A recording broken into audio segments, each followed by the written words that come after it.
আসসালামু আলাইকুম ওয়া রাহমাতুল্লাহি ওয়া বারাকাতুহু।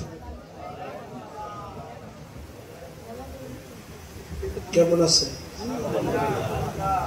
সামনের সালামের জবাব খুব সুন্দর পাইছি। পিছনের ভাইয়েরা কি বেজার হয়েছে? বেজার আপনারা? সালাম দেওয়া সুন্নাত নেওয়া এই তো ফতোয়া ভালোই জানে। জবাব দেওয়া কি ওয়াজিব? জোরে বলেন কি? রাগ করছেন? একটি রাগ, কয় রাগ? আমরা শেষ পর্যন্ত থাকবো নাকি? যা হুকুম হবে সেই পর্যন্ত চালাবো। রাজি আছেন? হ্যাঁ। আজকে কোন কায়নাত যে নবীর শুভাগমনে খুশি, ঠিক না? এই খুশি ধরে রেখে আমরা কিছুক্ষণ থাকতে পারবো না? কারা কারা থাকবেন না হাত উঁচা করেন তো দেখি।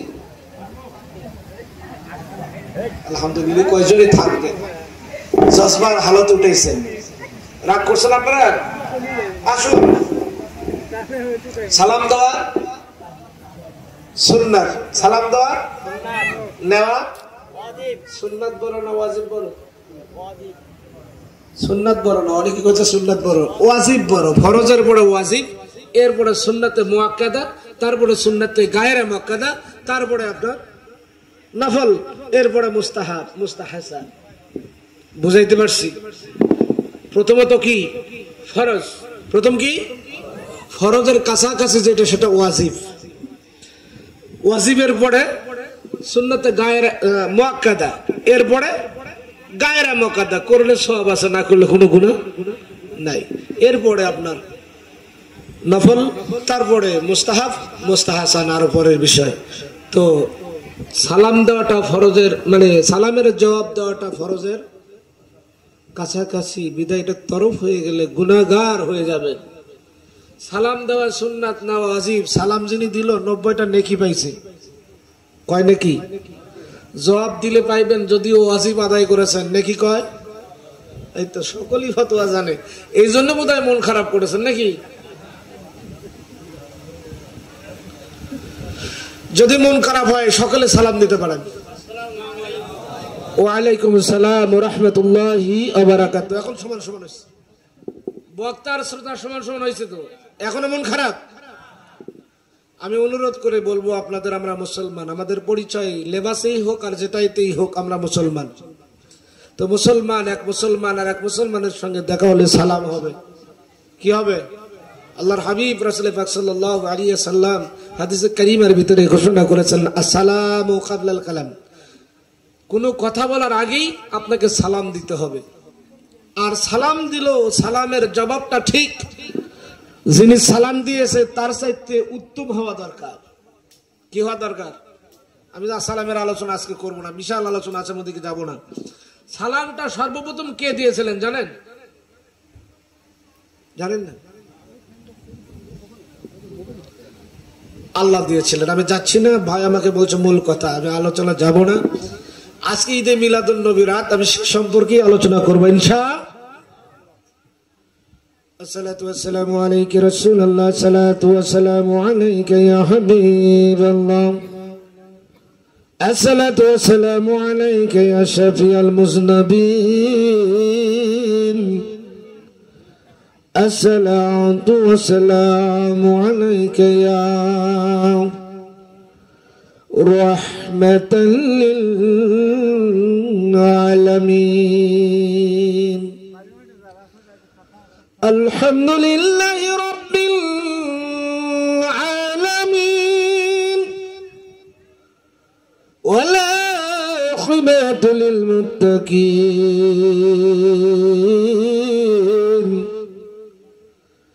আসসালাতু ওয়াসসালামু আলাইকা ইয়া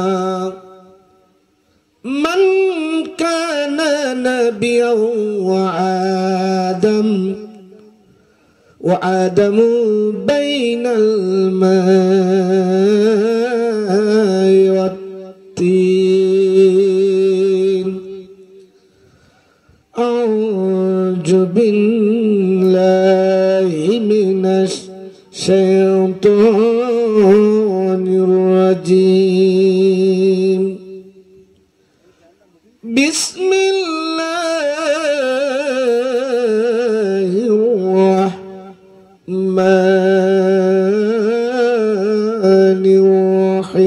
الرحيم قل بفضل الله وبرحمته فبذلك يفرحوا هو خير مما يجمعون وفي آيات أخرى قل يا أيها الناس إني رسول الله إليكم جميعا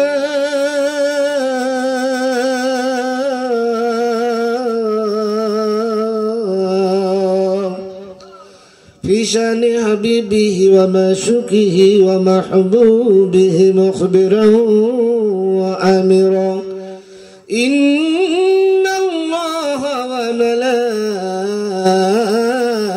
وملائكته يصلون على النبي يا أيها الذين آمنوا صلوا عليه وسلموا تسليما يا اللهم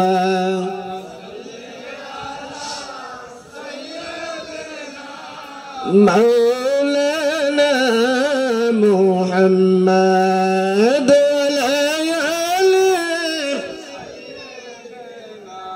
محبت مهد اللهم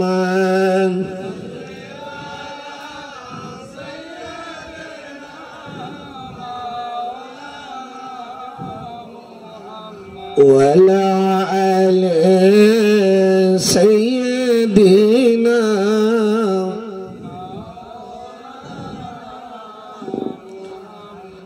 أسمان الفارس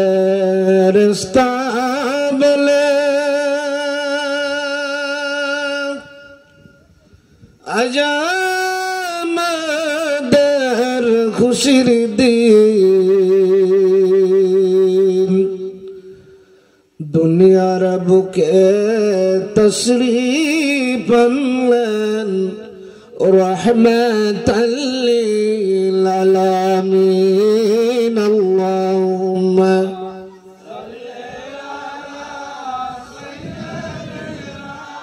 مولانا محمد على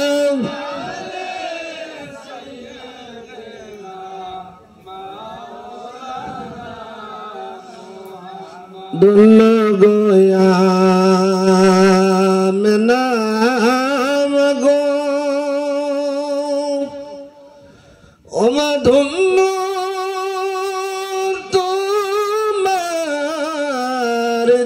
জীবন তোমার কোলে তশরীফ আনলেন দুজাহানের মুহাজির আল্লাহুম্মা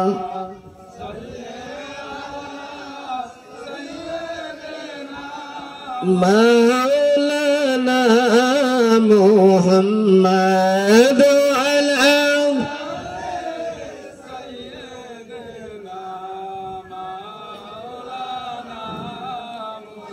لا إله إلا الله لا إله لا إله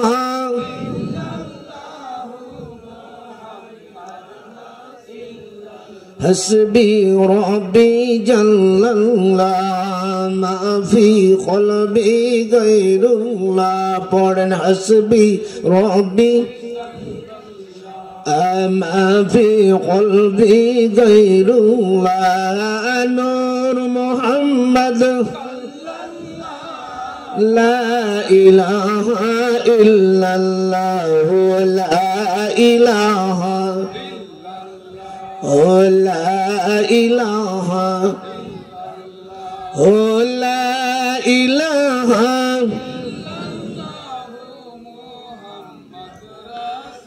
বহুদূরে মদিনায় আমরা কেমনে যাব জানি না বহুদূরে মদিনা আমরা কেমনে যাব জানি না দয়া করো দয়ার আল্লাহ দয়া করো দয়ার আল্লাহ পুরো মনের বাসনা লা ইলাহা ও লা ইলাহা ও লা ইলাহা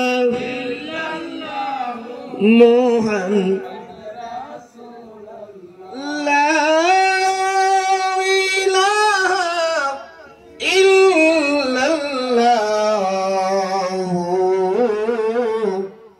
মুহাম্মাদুর রাসূলুল্লাহ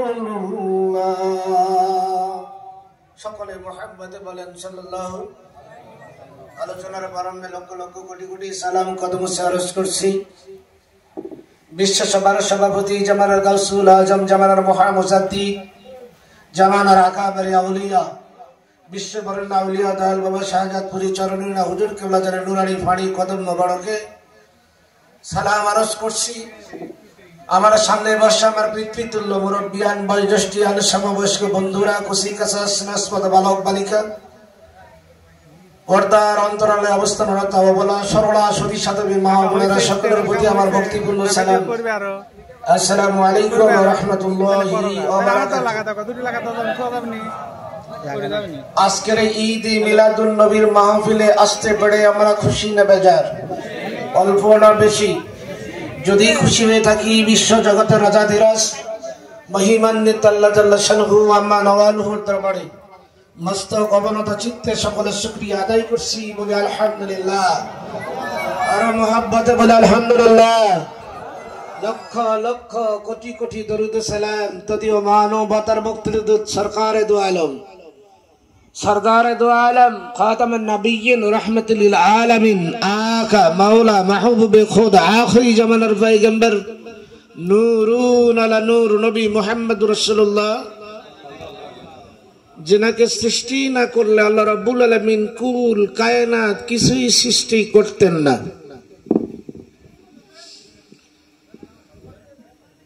আল্লাহর সৃষ্টির শুরুর ফাউন্ডেশনটা আল্লাহর নবী। জোরে বলেন সুবহানাল্লাহ। আমার বড় ভাই খুব সুন্দর সুন্দর কথাবার্তা বলেছেন, সব জায়গা থেকে একটু পয়েন্ট আপ করেছেন।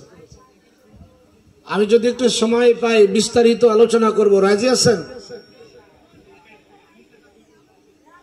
কথা বুঝুন নাই? রাজি আছেন তো? না হলে দোয়া করে দিই, রাত অনেক হয়ে গেছে। দোয়া করব। 11:43 পৌনে 12টা বাজে। 12টা পার হইলে বক্তারও 12টা বাজে, শ্রোতাদেরও 12টা বাজে, নাকি বলেন? তো আমাদের একটু হালাতটা একটু আলাদা হওয়ার দরকার, কারণ আমরা ওলি আল্লাহ প্রেমিক। ভালোবাসেন না? কথা বলেন না? দয়াল বাবা শাহজাদপুরীকে ভালোবাসেন না? ওলি আল্লাহদেরকে ভালোবাসেন না? নবী রাসূলদেরকে ভালোবাসেন না? আমার নবীকে আমরা ভালোবাসি কি বাসি না? জোরে বলেন, বাসি কি না? এই ভালোবাসার খাতিরে, মোহাব্বতের খাতিরে কিছুক্ষণ থাকতে রাজি আছি। আসুন, কুল কায়নাত বানাইলেন কার জন্য? আমার নবীর কারণে। ঠিক না বে ঠিক? সব কিছু বানাইছেন আল্লাহ রাব্বুল আলামিন নিজেই হাদিসুল কুদসির মধ্যে ঘোষণা করছেন, লাউ লাকা লামা খালাকতুল আফলাক। আমি যদি আমার বন্ধুকে, হাবিবকে না বানাইতাম, ও বন্ধু, আমি কিছুই বানাইতাম না। নবীকে না বানাইলে কিছুই বানাইতেন না। সব কিছু সৃষ্টি করেছেন নবীর কারণে। ওই নবীর আগমন ঈদে মিলাদুন নবীর রাত, আজকের রাত। ঠিক না বে ঠিক? আমার ভাই বলে গেছেন, নবীকে সর্বপ্রথম বানাইছেন নূরে মুহাম্মাদিতে আল্লাহ রাব্বুল আলামিন সর্বপ্রথম বানাইছেন। সৃষ্টি সকলের আগে, প্রেরণ সকলের শেষে। আমার সাথে কথা বলা লাগবে। সৃষ্টি সকলের আগে, প্রেরণ করেছেন সকলের হ্যাঁ হ্যাঁ, রাসূলের একটা হাদিস পড়লাম, এটা অবশ্য তরিকতের একটা দলিল। আউয়ালুনা মুহাম্মদ, আওসাতুনা মুহাম্মদ, আখিরুনা মুহাম্মদ। সুবহানাল্লাহ। আওয়ালেও আমরা মুহাম্মদ, আওসাতুনা মুহাম্মদ, মাঝখানে আমি মুহাম্মদ। আল্লাহু আকবার বলেন। আখিরুনা মুহাম্মদ, শেষ পর্যন্ত আমি মুহাম্মদ। এটার অন্য বিশ্লেষণ আছে জাকির ভাই, না? এইটা বুঝতে গেলে ওলি আল্লাহর সহবত, বিশেষ করে প্রবীণ জাকিরদের কাছে বসা লাগবে। এই কথার অন্য অর্থ আছে, আমি এটা ঘরের ভিতরে বলা যেতে পারে, এখানে হবে না। সবকিছু বানাইলেন আল্লাহর নবীর কারণে, ঠিক না? ঠিক। এই নবীর আগমন, ঈদে মিলাদুন নবী। আমি কিছু কথা বলে তারপরে আলোচনা করব। কোরআনুল কারীমের আয়াতে কারিমা তেলাওয়াত করেছি, সূরা ইউনূস আয়াত নাম্বার 58। কত? 58। আমি আয়াত থেকে আলোচনা করব। ঈদে মিলাদুন নবী, ঈদ মানে আনন্দ। ঈদ মানে কি? ঈদ মানে খুশি। ঈদ মানে কি? খুশি। আমার কিছু মুসলমান ভাইরা আছে যারা ঈদে মিলাদুন নবী মানেন না। চাঁদপুরে বোধহয় এই ধরনের লোক নাই। ওরা ঈদ মানে কয়টা? কথা বলেন, কয়টা? দুইটা। একটা ঈদুল ফিতর আর একটা ঈদুল আজহা। আর ইসলামে কোনো দ্বিতীয় কোনো তৃতীয় কোনো ঈদ নাই। ঈদ আছে না নাই? যদি রাসূল পাক সাল্লাল্লাহু আলাইহি ওয়াসাল্লাম পৃথিবীতে না আসতো তাহলে রোজা ফরজ হইতো না দুলাভাই। আর রোজা যদি না থাকতো তাহলে ঈদুল ফিতর পাওয়া, জোরে বলেন, পাওয়া যাইতো না। নবী যদি না আসতো তাহলে আমাদের জন্য কুরবানি ওয়াজিব হইতো না। কথা বলেন না কেন? আর কুরবানি যদি না থাকতো তাহলে ঈদুল আজহাও। এখন ওই দুইটা মানেন আর বাদ বাকি গুলো মানেন না। এটারও হাকিকত আমরা জানি। এই দুইটা কেউ অস্বীকার করত যদি ঈদুল ফিতরে ফেতরার টাকা পাওয়া না যাইতো, আর ঈদুল আজহায় যদি চামড়ার টাকা না পাওয়া যাইতো। ঈদ মানে খুশি। ঈদ মানে কি? জোরে বলেন। খুশি পালন করব, রাজি আছি? জোরে বলে রাজি আছি। নবী পাক সাল্লাল্লাহু আলাইহি ওয়াসাল্লাম জমিনে তাশরীফ এনেছেন, এই কারণে আমরা খুশি না বেজার? জোরে বলেন, খুশি না বেজার? तमाम পৃথিবীর সমস্ত কুল কায়নাত নবী পাক সাল্লাল্লাহু আলাইহি ওয়াসাল্লাম জমিনে তাশরীফ আনার কারণে तमाम কুল কায়নাত খুশি হয়েছিল, সিজদায় লুটে পড়েছে। শুধু তাই নাই, আল বিদায়া ওয়ান নিহায়ার ভিতরে আল্লামা ইবনে কাসির রাহমাতুল্লাহ আলাইহি উল্লেখ করতেছেন, আল্লাহর নবী যেই দিন যেই তারিখে জমিনে তাশরীফ আনবেন, সাগরের মাছগুলো কুমিরের কাছে যায়, কয়, ও কুমির, শুনছনি আজকে রহমাতুল লিল আলামিন দুনিয়ায় আসছে, কত বড় খুশির কথা। আল্লাহু আকবার বলেন। কুমিরে মাছ খায় না ছেড়ে দেয়? জোরে বলেন। কিন্তু খুশির ঠেলায় মাছে গেছে কুমিরের কাছে। মুসলমান গভীর মনোযোগ। বনের হরিণী বাঘের কাছে, সিংহের কাছে গিয়েছে। ও বনের হিংস্র জানোয়ার, সিংহ অথবা বাঘ, তোমরা জানো নি কুল কায়নাতের সর্বশ্রেষ্ঠ মানুষ, যার কারণে আল্লাহ রাব্বুল আলামিন কুল কায়নাত বানাইছেন রাহমাতুল লিল আলামিন, ওই নবীজি জমিনে তাশরীফ আনতে যাচ্ছেন, খবরটা তোমাকে দেওয়ার জন্য আসছি। আল্লাহু আকবার বলেন। ওই দিন আনন্দে কুমির মাছকে ধরে খায় নাই, বাঘ হরিণকে ধরে খায় নাই। আনন্দ চিত্তে তারা নবীর স্বাগতম জানাইছেন। বন্ধুগণ গভীর মনোযোগ। নবীজির দাদা হযরত আব্দুল মুত্তালিব বলেন, যেই রাত্রিতে আমার নাতি জমিনে তাশরীফ এনেছে, আমি কি জানো ঘর থেকে বেরিয়ে গেলাম। ঘর থেকে বেরিয়ে আকাশের দিকে তাকাইলাম, আকাশটা ঝলমল ঝলমল করতেছে। আমি তাকায় তাকায় দেখলাম সমস্ত গাছপালা, তরুলতা, বৃক্ষরাজি গুলো আল্লাহর শুকরিয়াতান সিজদায় লুটে পড়েছে। জোরে বলেন আল্লাহু আকবার। কুল কায়নাত সবাই খুশি হয়েছে, সব মাখলুকাত খুশি। একজন ব্যক্তি বেজার, কয়জন? জোরে বলেন। একজন ব্যক্তি বাজার তামাম কুল কায়নাত খুশি হয়েছেন। এ মুসলমান, ওহাবি আকীদার একজন আলেম তারেক জামিল, একটু টাচ দেওয়া দরকার। পীর মুরিদিও মানে না, নবীকে নূরের মানেন না, নবী আমাদের বড় ভাই মনে করেন। উনি ওনার কিতাবের মধ্যে উল্লেখ করেছেন, মিস্টেক কোন জায়গায়? আশরাফ আলী থানভী পীর মুরিদি মানেন না, অথচ নুসরুদ্দিন নামে একটা কিতাব লিখেছেন, নবীজির নূরের বর্ণনা করেছেন। বলে আল্লাহু আকবার। মিস্টেক হয়ে যায়, সত্য কখনো চাপা। আল্লাহু আকবার বলেন। নুসরুদ্দিনের মধ্যে নবীজির নূরের বর্ণনা করেছেন, শুধু নবীর নূরের বর্ণনা নয়, আশরাফ আলী থানভী বলেছেন, হাবিব গো, আপনার আদি রহস্য কেউ জানে না। সূর্যকে যেমন দেখলে দেখা যায় বাহ্যিক দৃষ্টিতে, কিন্তু পুরা সূর্যের হাকিকত যেমন পৃথিবীর মানুষ জানতে পারে না, আপনার হাকিকতটা আল্লাহ রাব্বুল আলামিন নূরের পর্দার ভিতরে রেখেছেন। আল্লাহু আকবার বলেন। মুসলমান স্বীকার করে গিয়েছে, উপমহাদেশের মধ্যে আলিয়াতে পড়েন, কওমেতে পড়েন, এলাকার মুসলমান যারা আছেন আলিম বলে নিজেকে দাবি করেন, যদি আলিয়াতে পড়ে থাকেন অথবা কওমেতে পড়ে থাকেন, আলিয়া ফাজিল ক্লাসে একটা তাফসির দেওয়া হয়, তাফসিরে জালালাইন। কথা বলেন ঠিক না ঠিক? এই তাফসিরে জালালাইনের লেখক দুইজন জালাল। কয়জন? দুইজন জালাল 15 পারা তাফসির করলেন জালালউদ্দিন মুহল্লি, অপর 15 পারার তাফসির করেছেন জালালউদ্দিন সুয়ুতি। আল্লাহু আকবার বল। এ বন্ধু গভীর মনোযোগ, এই জালালউদ্দিন সুয়ুতি রাহমাতুল্লাহ আলাইহি নবীজির শানে আলাদা দুইটা কিতাব লিখেছেন। একটা কিতাবের নাম নূরে মুহাম্মাদি। আল্লাহু আকবার বলেন।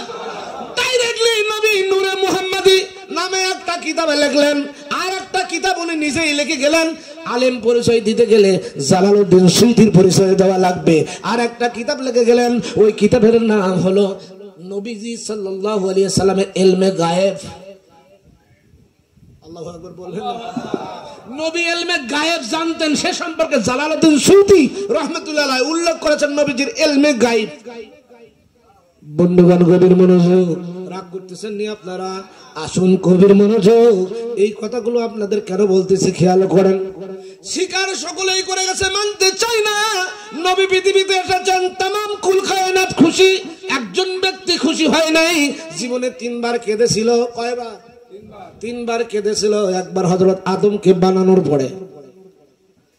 এ বন্ধু, শেষবারের মধ্যে কান্না কেঁদেছে, সেই কান্নাটাই ছিল নবী পাক সাল্লাল্লাহু আলাইহি সাল্লাম যেদিন পৃথিবীতে তাশরীফ এনেছেন। আল্লাহু আকবার বলা। নবীজি পৃথিবীতে এসেছে, শয়তান সহ্য করতে পারে নাই, আনন্দ হতে পারে নাই। এ মুসলমান, কুল কায়নাত আনন্দিত হয়েছে। আজকে তারিক জামিলের কথা দিয়ে আমি শুরু করতে চাই। ওই তারিক জামিল কিতাবের মধ্যে উল্লেখ করলেন, বন্ধুগণ গভীর মনোযোগ, আল্লাহ রাব্বুল আলামিন আমরা ঈদে মিলাদুন নবী পালন করি, ওনারা উল্লেখ করে গেছে কিন্তু মানতে চায় না। কেমন করে উল্লেখ করেছেন? আল্লাহ রাব্বুল আলামিন রাহমাতুল লিল আলামিন নবীকে প্রেরণ করবেন যেই বছর, মা আমেনা যেই বছর, যেই দিন থেকে হামেল হলো, গর্ভবতী হয়ে গেল, আল্লাহ রাব্বুল আলামিন আসমানের জগতে সমস্ত ফেরেশতাদেরকে ঈদ ঘোষণা করে দিয়েছেন। কি ঘোষণা করেছেন? ঈদ ঘোষণা করেছেন। তারিক জামিলের কিতাব থেকে বলতেছি, ঈদ ঘোষণা করলেন। কি ঈদ ঘোষণা করলেন? আল্লাহ রাব্বুল আলামিন ফেরেশতাদেরকে জানিয়ে দিলেন, ফেরেশতারা, যার কারণে কুল কায়নাত বানাইলাম, ওই নবীর কারণে আমি 1 বছর, কয় বছর?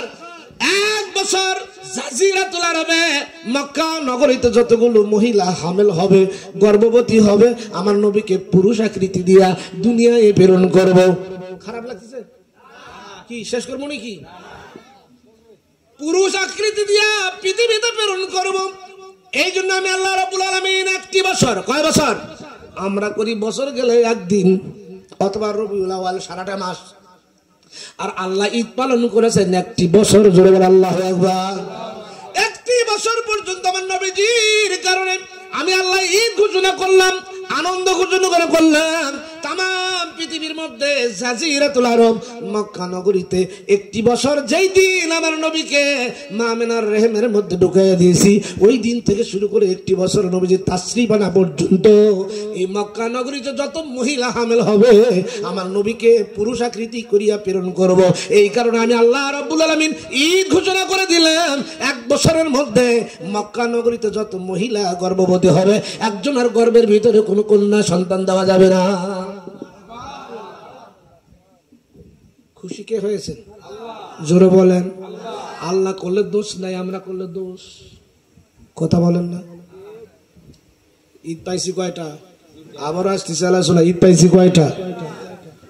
ঈদ দুইটা নয় রে মুসলমান, 256টা ঈদ আমি মুফতি আব্দুল লতিফ সিদ্দিকীর কাছে রয়েছি। কয়টা? 256টা ঈদ। লেখা নাই, পড়া নাই। একটু কথা আছে না, সাবদার ডাক্তার নাকি সাবেদের ডাক্তার, এরকম একটা কথা আছে না। 256টা ঈদ, তার মধ্যে কয়েকটা মধ্যে 112টার মধ্যে বলে যাই। তিরমিজি, সুনান তিরমিজি, বৈরুতের সাফার হাদিস থেকে একটু আপনাদের জানাই দিতে চাই। হাদিস নাম্বার 773। কত নাম্বার? 773, 773 হাদিস নাম্বার। অবন্ধু গভীর মনোযোগ। এই হাদিসে কারিমের মধ্যে আল্লাহর নবী রাহমাতুল লিল আলামিন ঘোষণা করলেন, ক্বালান নবী সাল্লাল্লাহু আলাইহি ওয়াসাল্লাম, ইন্নাল ইয়াউমুল জুমাতি ইয়াউমু ঈদিন। আল্লাহু আকবার বলেন। নবীজি ঘোষণা করছে, ইন্নাল ইয়াউমুল জুমাতি। এ মুসলমানেরা কানের ময়লা পরিষ্কার করে শুনে নাও। নবীজি বলেছে, ইন্নাল ইয়াউমুল জুমাতি, নিশ্চয় জুমার দিন। শক্তি দিয়েছে, নিশ্চয় জুমার দিন, শুক্রবারের দিন, ইয়াউমু ঈদিন। আমি নবীজি মুসলমানদের জন্য শরীয়তের প্রণেতা, আমি আল্লাহর হাবিব তোমাদের জন্য জুমার দিনটা ঈদের দিন ঘোষণা করে দিলাম। আল্লাহু আকবার বলে। সাহাবারা জিজ্ঞাসা করলো, ইয়া রাসূলুল্লাহ, হাবিব আল্লাহ গো নবীজি, ইয়াউমুল জুমার দিন কি এমন মর্যাদা, কি এমন মর্তবা যার কারণে ঈদের দিন ঘোষণা করেছেন? নবীজি ডাক দেয়, আরে সাহাবীরা, জুমা শব্দের জমা শব্দ জুমা এসেছে। জুমা শব্দের অর্থ হলো জমায়েত করা, একত্রিত করা। এই দিন সর্বপ্রথমে আল্লাহ রাব্বুল আলামিন তোমাদের আদি পিতা হযরত আদম আলাইহিস সালামকে সৃষ্টি করেছেন। আল্লাহু আকবার বলেন। আদমকে বানাইছেন, জমা করেছেন, একত্রিত করেছেন। এই দিন আল্লাহ রাব্বুল আলামিন আদমকে বেহেশতে দিয়েছেন। ওই দিন বেহেশত থেকে তাড়িয়ে দিয়েছেন। ওই দিন আল্লাহ রাব্বুল আলামিন আদম আলাইহিস সালামের দোয়া কবুল করেছেন। আল্লাহু আকবার বলেন। এমনি ভাবে অনেক বর্ণনা দেওয়া যাবে ইয়ামুল জুমার দিন। শেষ ঘটনাটা আল্লাহর হাবিব বলেন, এই জুমার দিন, শুক্রবারের দিন, আল্লাহ রাব্বুল আলামিন কোন একদিন এই পৃথিবী থেকে সৃষ্টি করে সমস্ত সৃষ্টি রাজ্যটা ধ্বংস করে দিবে, কিয়ামত সংগঠিত করবে। ওই কিয়ামতটা সংগঠিত হবে ইয়ামুল জুমার দিন, অর্থাৎ শুক্রবারের দিন। আল্লাহু আকবার বলেন। দ্বিতীয় কারণ হলো, আমার অনেক উম্মত तमाम পৃথিবীর বিভিন্ন প্রান্তর থেকে আমার মক্কা মদিনায় আসতে পারবে না, টাকা নাই, করি নাই, যাইতে বড় ইচ্ছা হয়, যাইতে পারবে না। টাকার জন্য যাইতে পারবে না, অর্থের জন্য যাইতে পারবে না, কাবা শরীফ তাওয়াফ করতে পারবে না, আমার রওজার পাশে আসিয়া সালাম দিতে পারবে না। সাহাবীরা শুনে নাও, যেই সব উম্মতগুলো আমার রওজার পাশে আসতে পারবে না, কাবা শরীফ তাওয়াফ করতে পারবে না, শুক্রবারের দিন যখন মুয়াজ্জিন আযান দিবে, আযান কর্ণগোচর হওয়ার সঙ্গে সঙ্গে ওই ইমানদার বান্দা খুশি হয়ে যাবে, গোসল করবে, সুন্দর পোশাক পরবে, সুন্দর পোশাক পরিয়া যখন এক পা দু পা করে মসজিদের দিকে রওনা দিবে, ওই দিন আমি আমার উম্মতের জন্য হজের দিন ঘোষণা করে দিলাম। কিসের দিন? শুক্রবারে আজান হলে শয়তান খুশি না বেজার? ভালো করে বুঝেন। শুক্রবারে আজান হলে শয়তান খুশি না বেজার? মুসলমান খুশি না বেজার?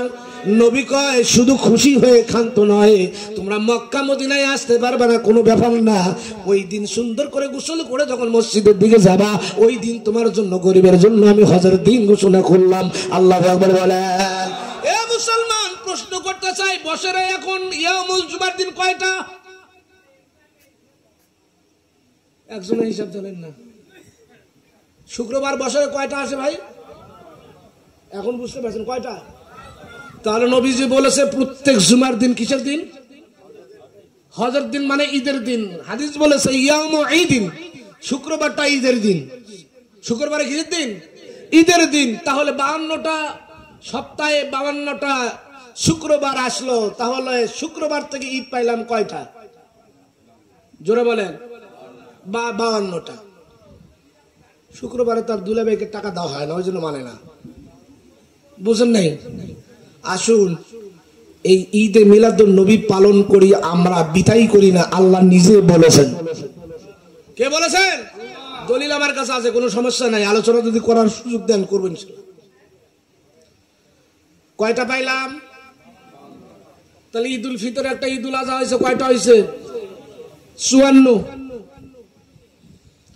বুখারী, মুসলিম, তিরমিজি, আবু দাউদ, নাসাই, ইবনে মাজাহ থেকে শুরু করে সমস্ত 76 কিতাবের মধ্যে বাবু সিয়াম। মাওলানা হলে বুঝবেন,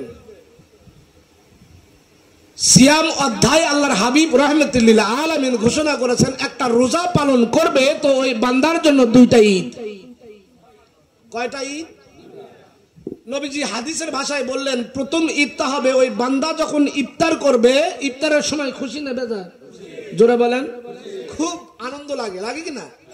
আগেই সূত্র বুঝতে হবে, ঈদ মানে আনন্দ। ঈদ মানে কি? এটা ঠিক রাখতে হবে। তো ইফতারের সময় বিভিন্ন রকমের খাবার, পেঁয়াজুর থেকে শুরু করে সুন্দর সুন্দর খাবার, এই যে আপনার আপেল, কমলা আছে না নাই, আপনি খেজুর, আরো কিছু কিছু ইত্যাদি ইত্যাদি বলেছেন, বাস সম্পূর্ণ নিয়ে আসছেন। এখন ইফতারের টাইম গুনতেছেন, বলেন তো এই সময় খুশি লাগে না বেজার? তো নবীজি বলেছেন, রোজা যারা পালন করবে প্রথম ঈদটা হলো ইফতার করবে, এটা 1। 2 নম্বর ঈদ উজাগারের জন্য আল্লাহর হাবিব রাহমাতুল লিল আলামিন বলেছেন, আল্লাহ নিজেই বলেছে, আস-সাওমু লি ওয়া আনা উযবিহি, যারা রোজা আমার জন্য পালন করে আমি তাদের নেকি কোনো হিসাব দিব না, ফেরেশতাদের লিখতে দিব না। ওই রোজাকারী আমার জন্য রোজা রেখেছে, আমি রোজাকারীর জন্য, রোজাকারীর জন্য। আল্লাহর হাবিব বলেন, ওই রোজাকারীর দ্বিতীয় ঈদ হবে যখন আল্লাহর সঙ্গে সে সাক্ষাৎ করবে। তাহলে সব রোজা বাদ দিয়ে যদি আমরা ফরজ রোজা ধরি, রমজানের রোজা কয়টা? জোরে বলেন। আমরা যেটা মাসের হিসাব, চাঁদের কম্বারা হলে সেটা আলাদা ব্যাপার, কিন্তু মাসের মূল হিসাবটা আমাদের রাখতে হবে 30। কয়টা? একটা করে রোজায় যদি 2টা করে ঈদ পাওয়া যায়, ঈদ কয়টা পাইলাম? 60 আর 54 কত হয়েছে? 114। ভুল করতেছেন কেন? 60 আর 54 কত হয়েছে? এখন এর সাথে যদি আশুরার 10টা রোজা ধরি, আরো 20 বাড়া যাবে, আছে না নাই? এইভাবে যদি আমি দেখাইতে চাই তাহলে 256টা ঈদ বাড়াবে বছরে। আল্লাহু আকবার বলেন। আমি ওদিকে যেতে চাচ্ছি না, রাজ করতেছেন আপনারা। এখন আমরা ঈদে মিলাদুন নবী পালন করব। আমার দুলা ভাইয়েরা কয় ঈদে মিলাদুন নবী পালন করার কোনো দরকার নাই, আমরা সিরাতুন নবী পালন করব। কি পালন করবে? সিরাতুন নবী। একটা সিরাতুন নবী কাকে বলে? তো আমার ভাইয়েরা বলে, সিরাতুন নবী হলো রাসূল পাক সাল্লাল্লাহু আলাইহি সাল্লামের 40 বছর থেকে শুরু করে 63 বছরে 23 বছর। কথা কি বুঝাইতে পারতেছি? আমিও দিনের দায়ী, হাসরের ময়দানে আপনারা জাকের ভাইরা আমাকে টেনে ধরবেন, নন জাকেরা যারা আছে তারাও ধরবেন। ভাই ওয়াজ করতে আসলে আমাদের বুঝেন নাই কেন? কথা বলেন না কেন?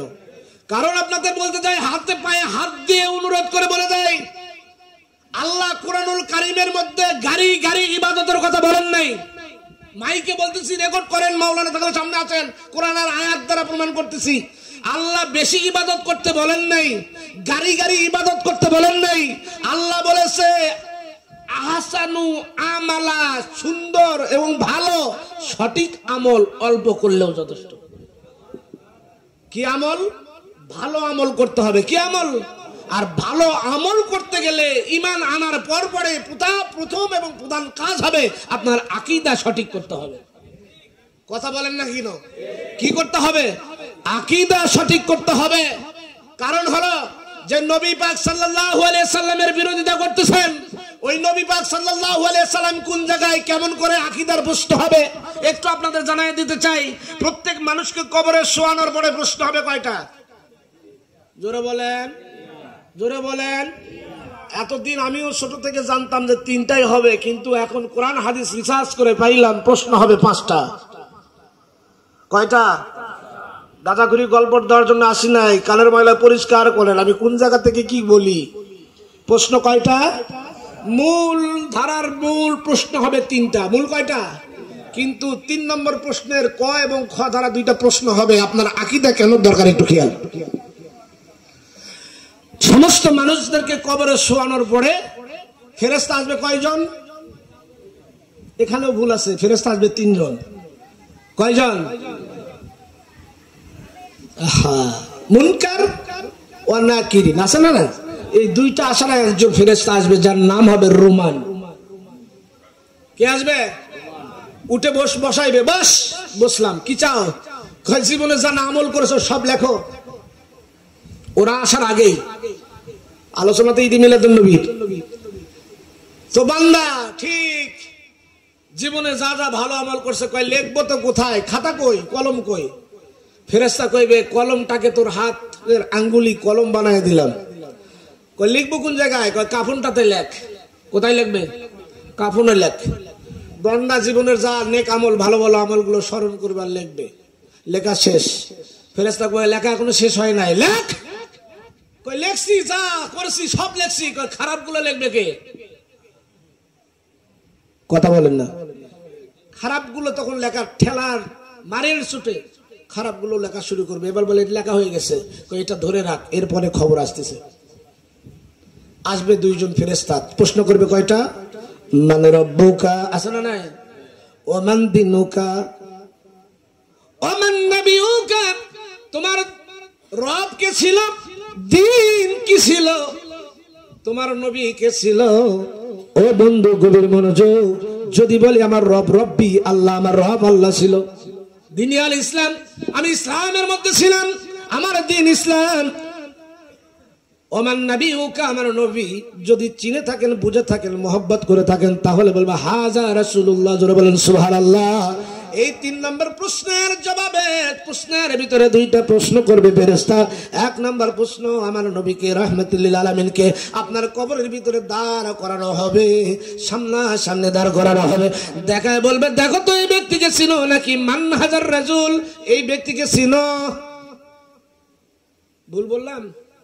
জানেন তো এটা সকলেই। কারে দেখাবে? কথা কয় না। কারে দেখাবে? নবীরে দেখাবে। বেটা তুমি নবী মানো না, কবরে যাও, বুঝাইবে। নবীরে দেখাবে।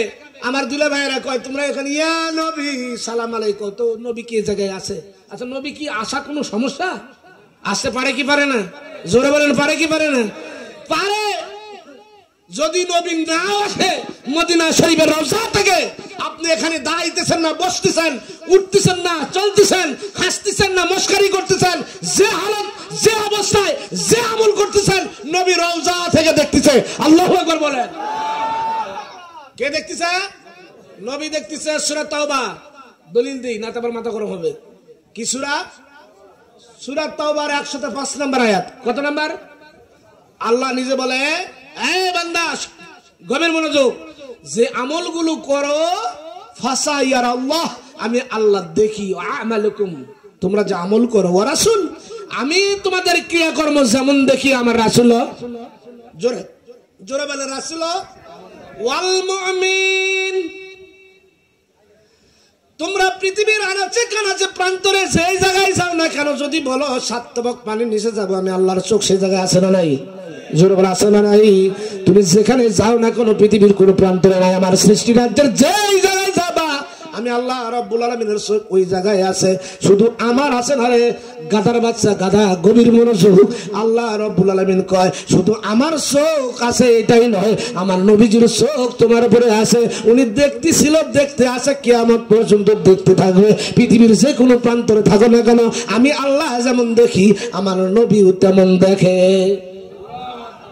এখন আপনি একটু চিন্তা করেন, আপনি এখানে নবীকে উপস্থিত নিলেন না, কিন্তু নবী রওজা শরীফ থেকে আমাকে দেখতেছে, তাহলে আমার আদব কি হওয়া দরকার?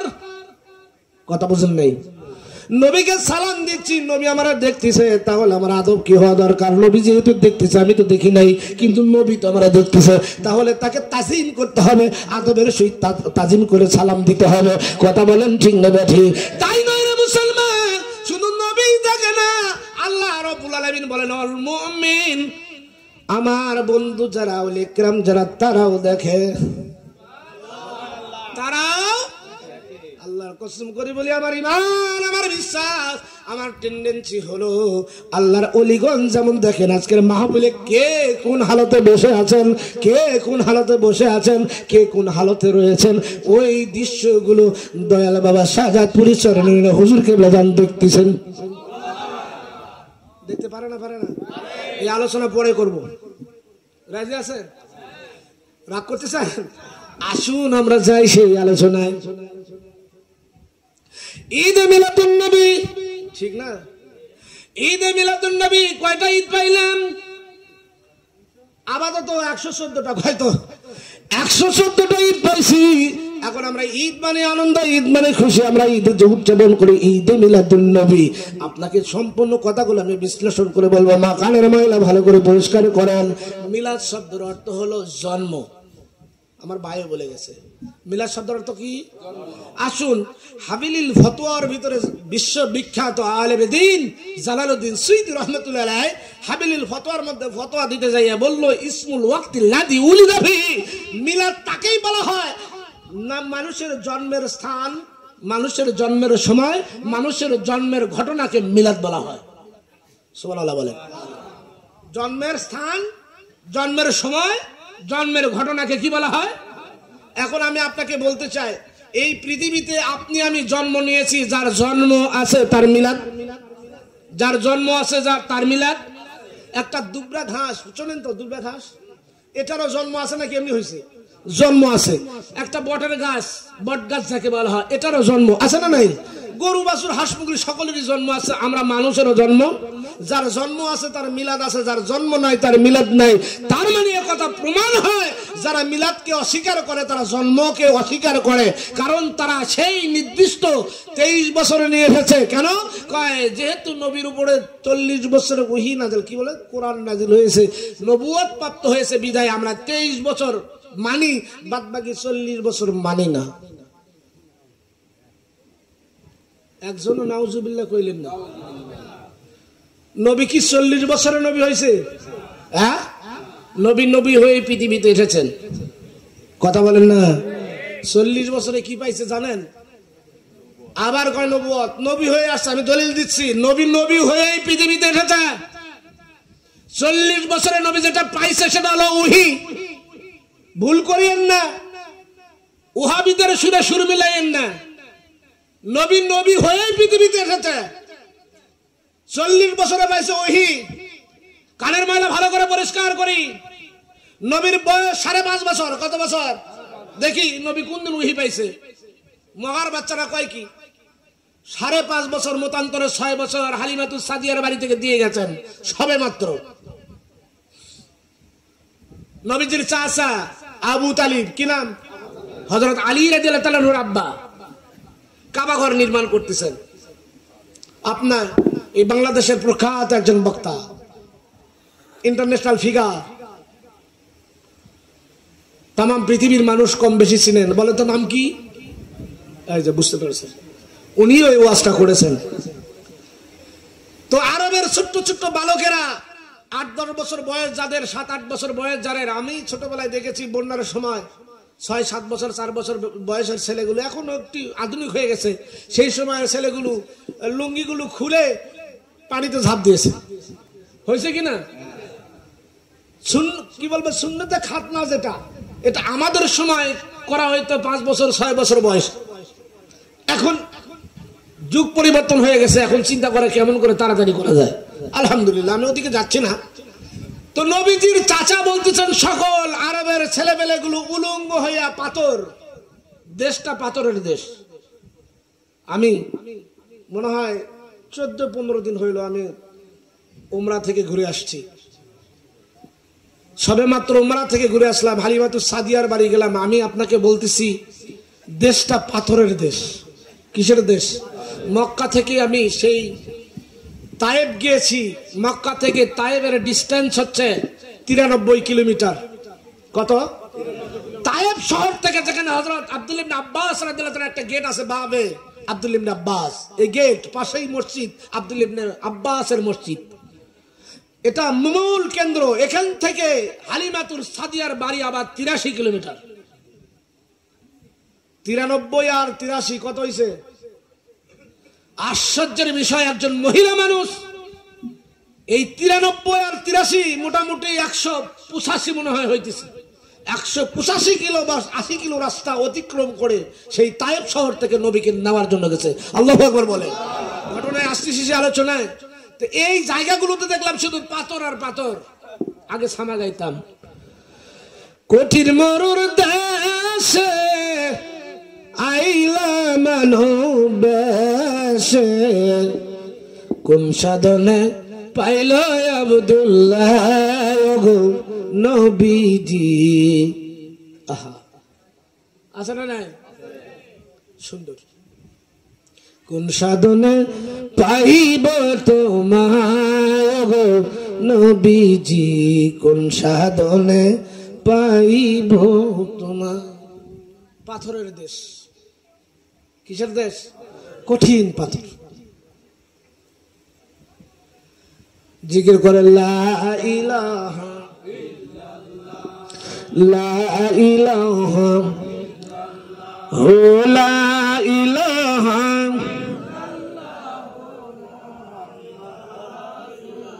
হাসবি রব্বি জাল্লাল্লাহু ও নূর মুহাম্মদ সাল্লাল্লাহু। এ বন্ধু, আলোচনা যতই দিকে নিয়ে যাব বেড়েই যাবে। মূল আলোচনায় চলে যায়। ঈদে মিলাদুন নবী আমরা পালন করি, ভাইরা মাইতে চাই না।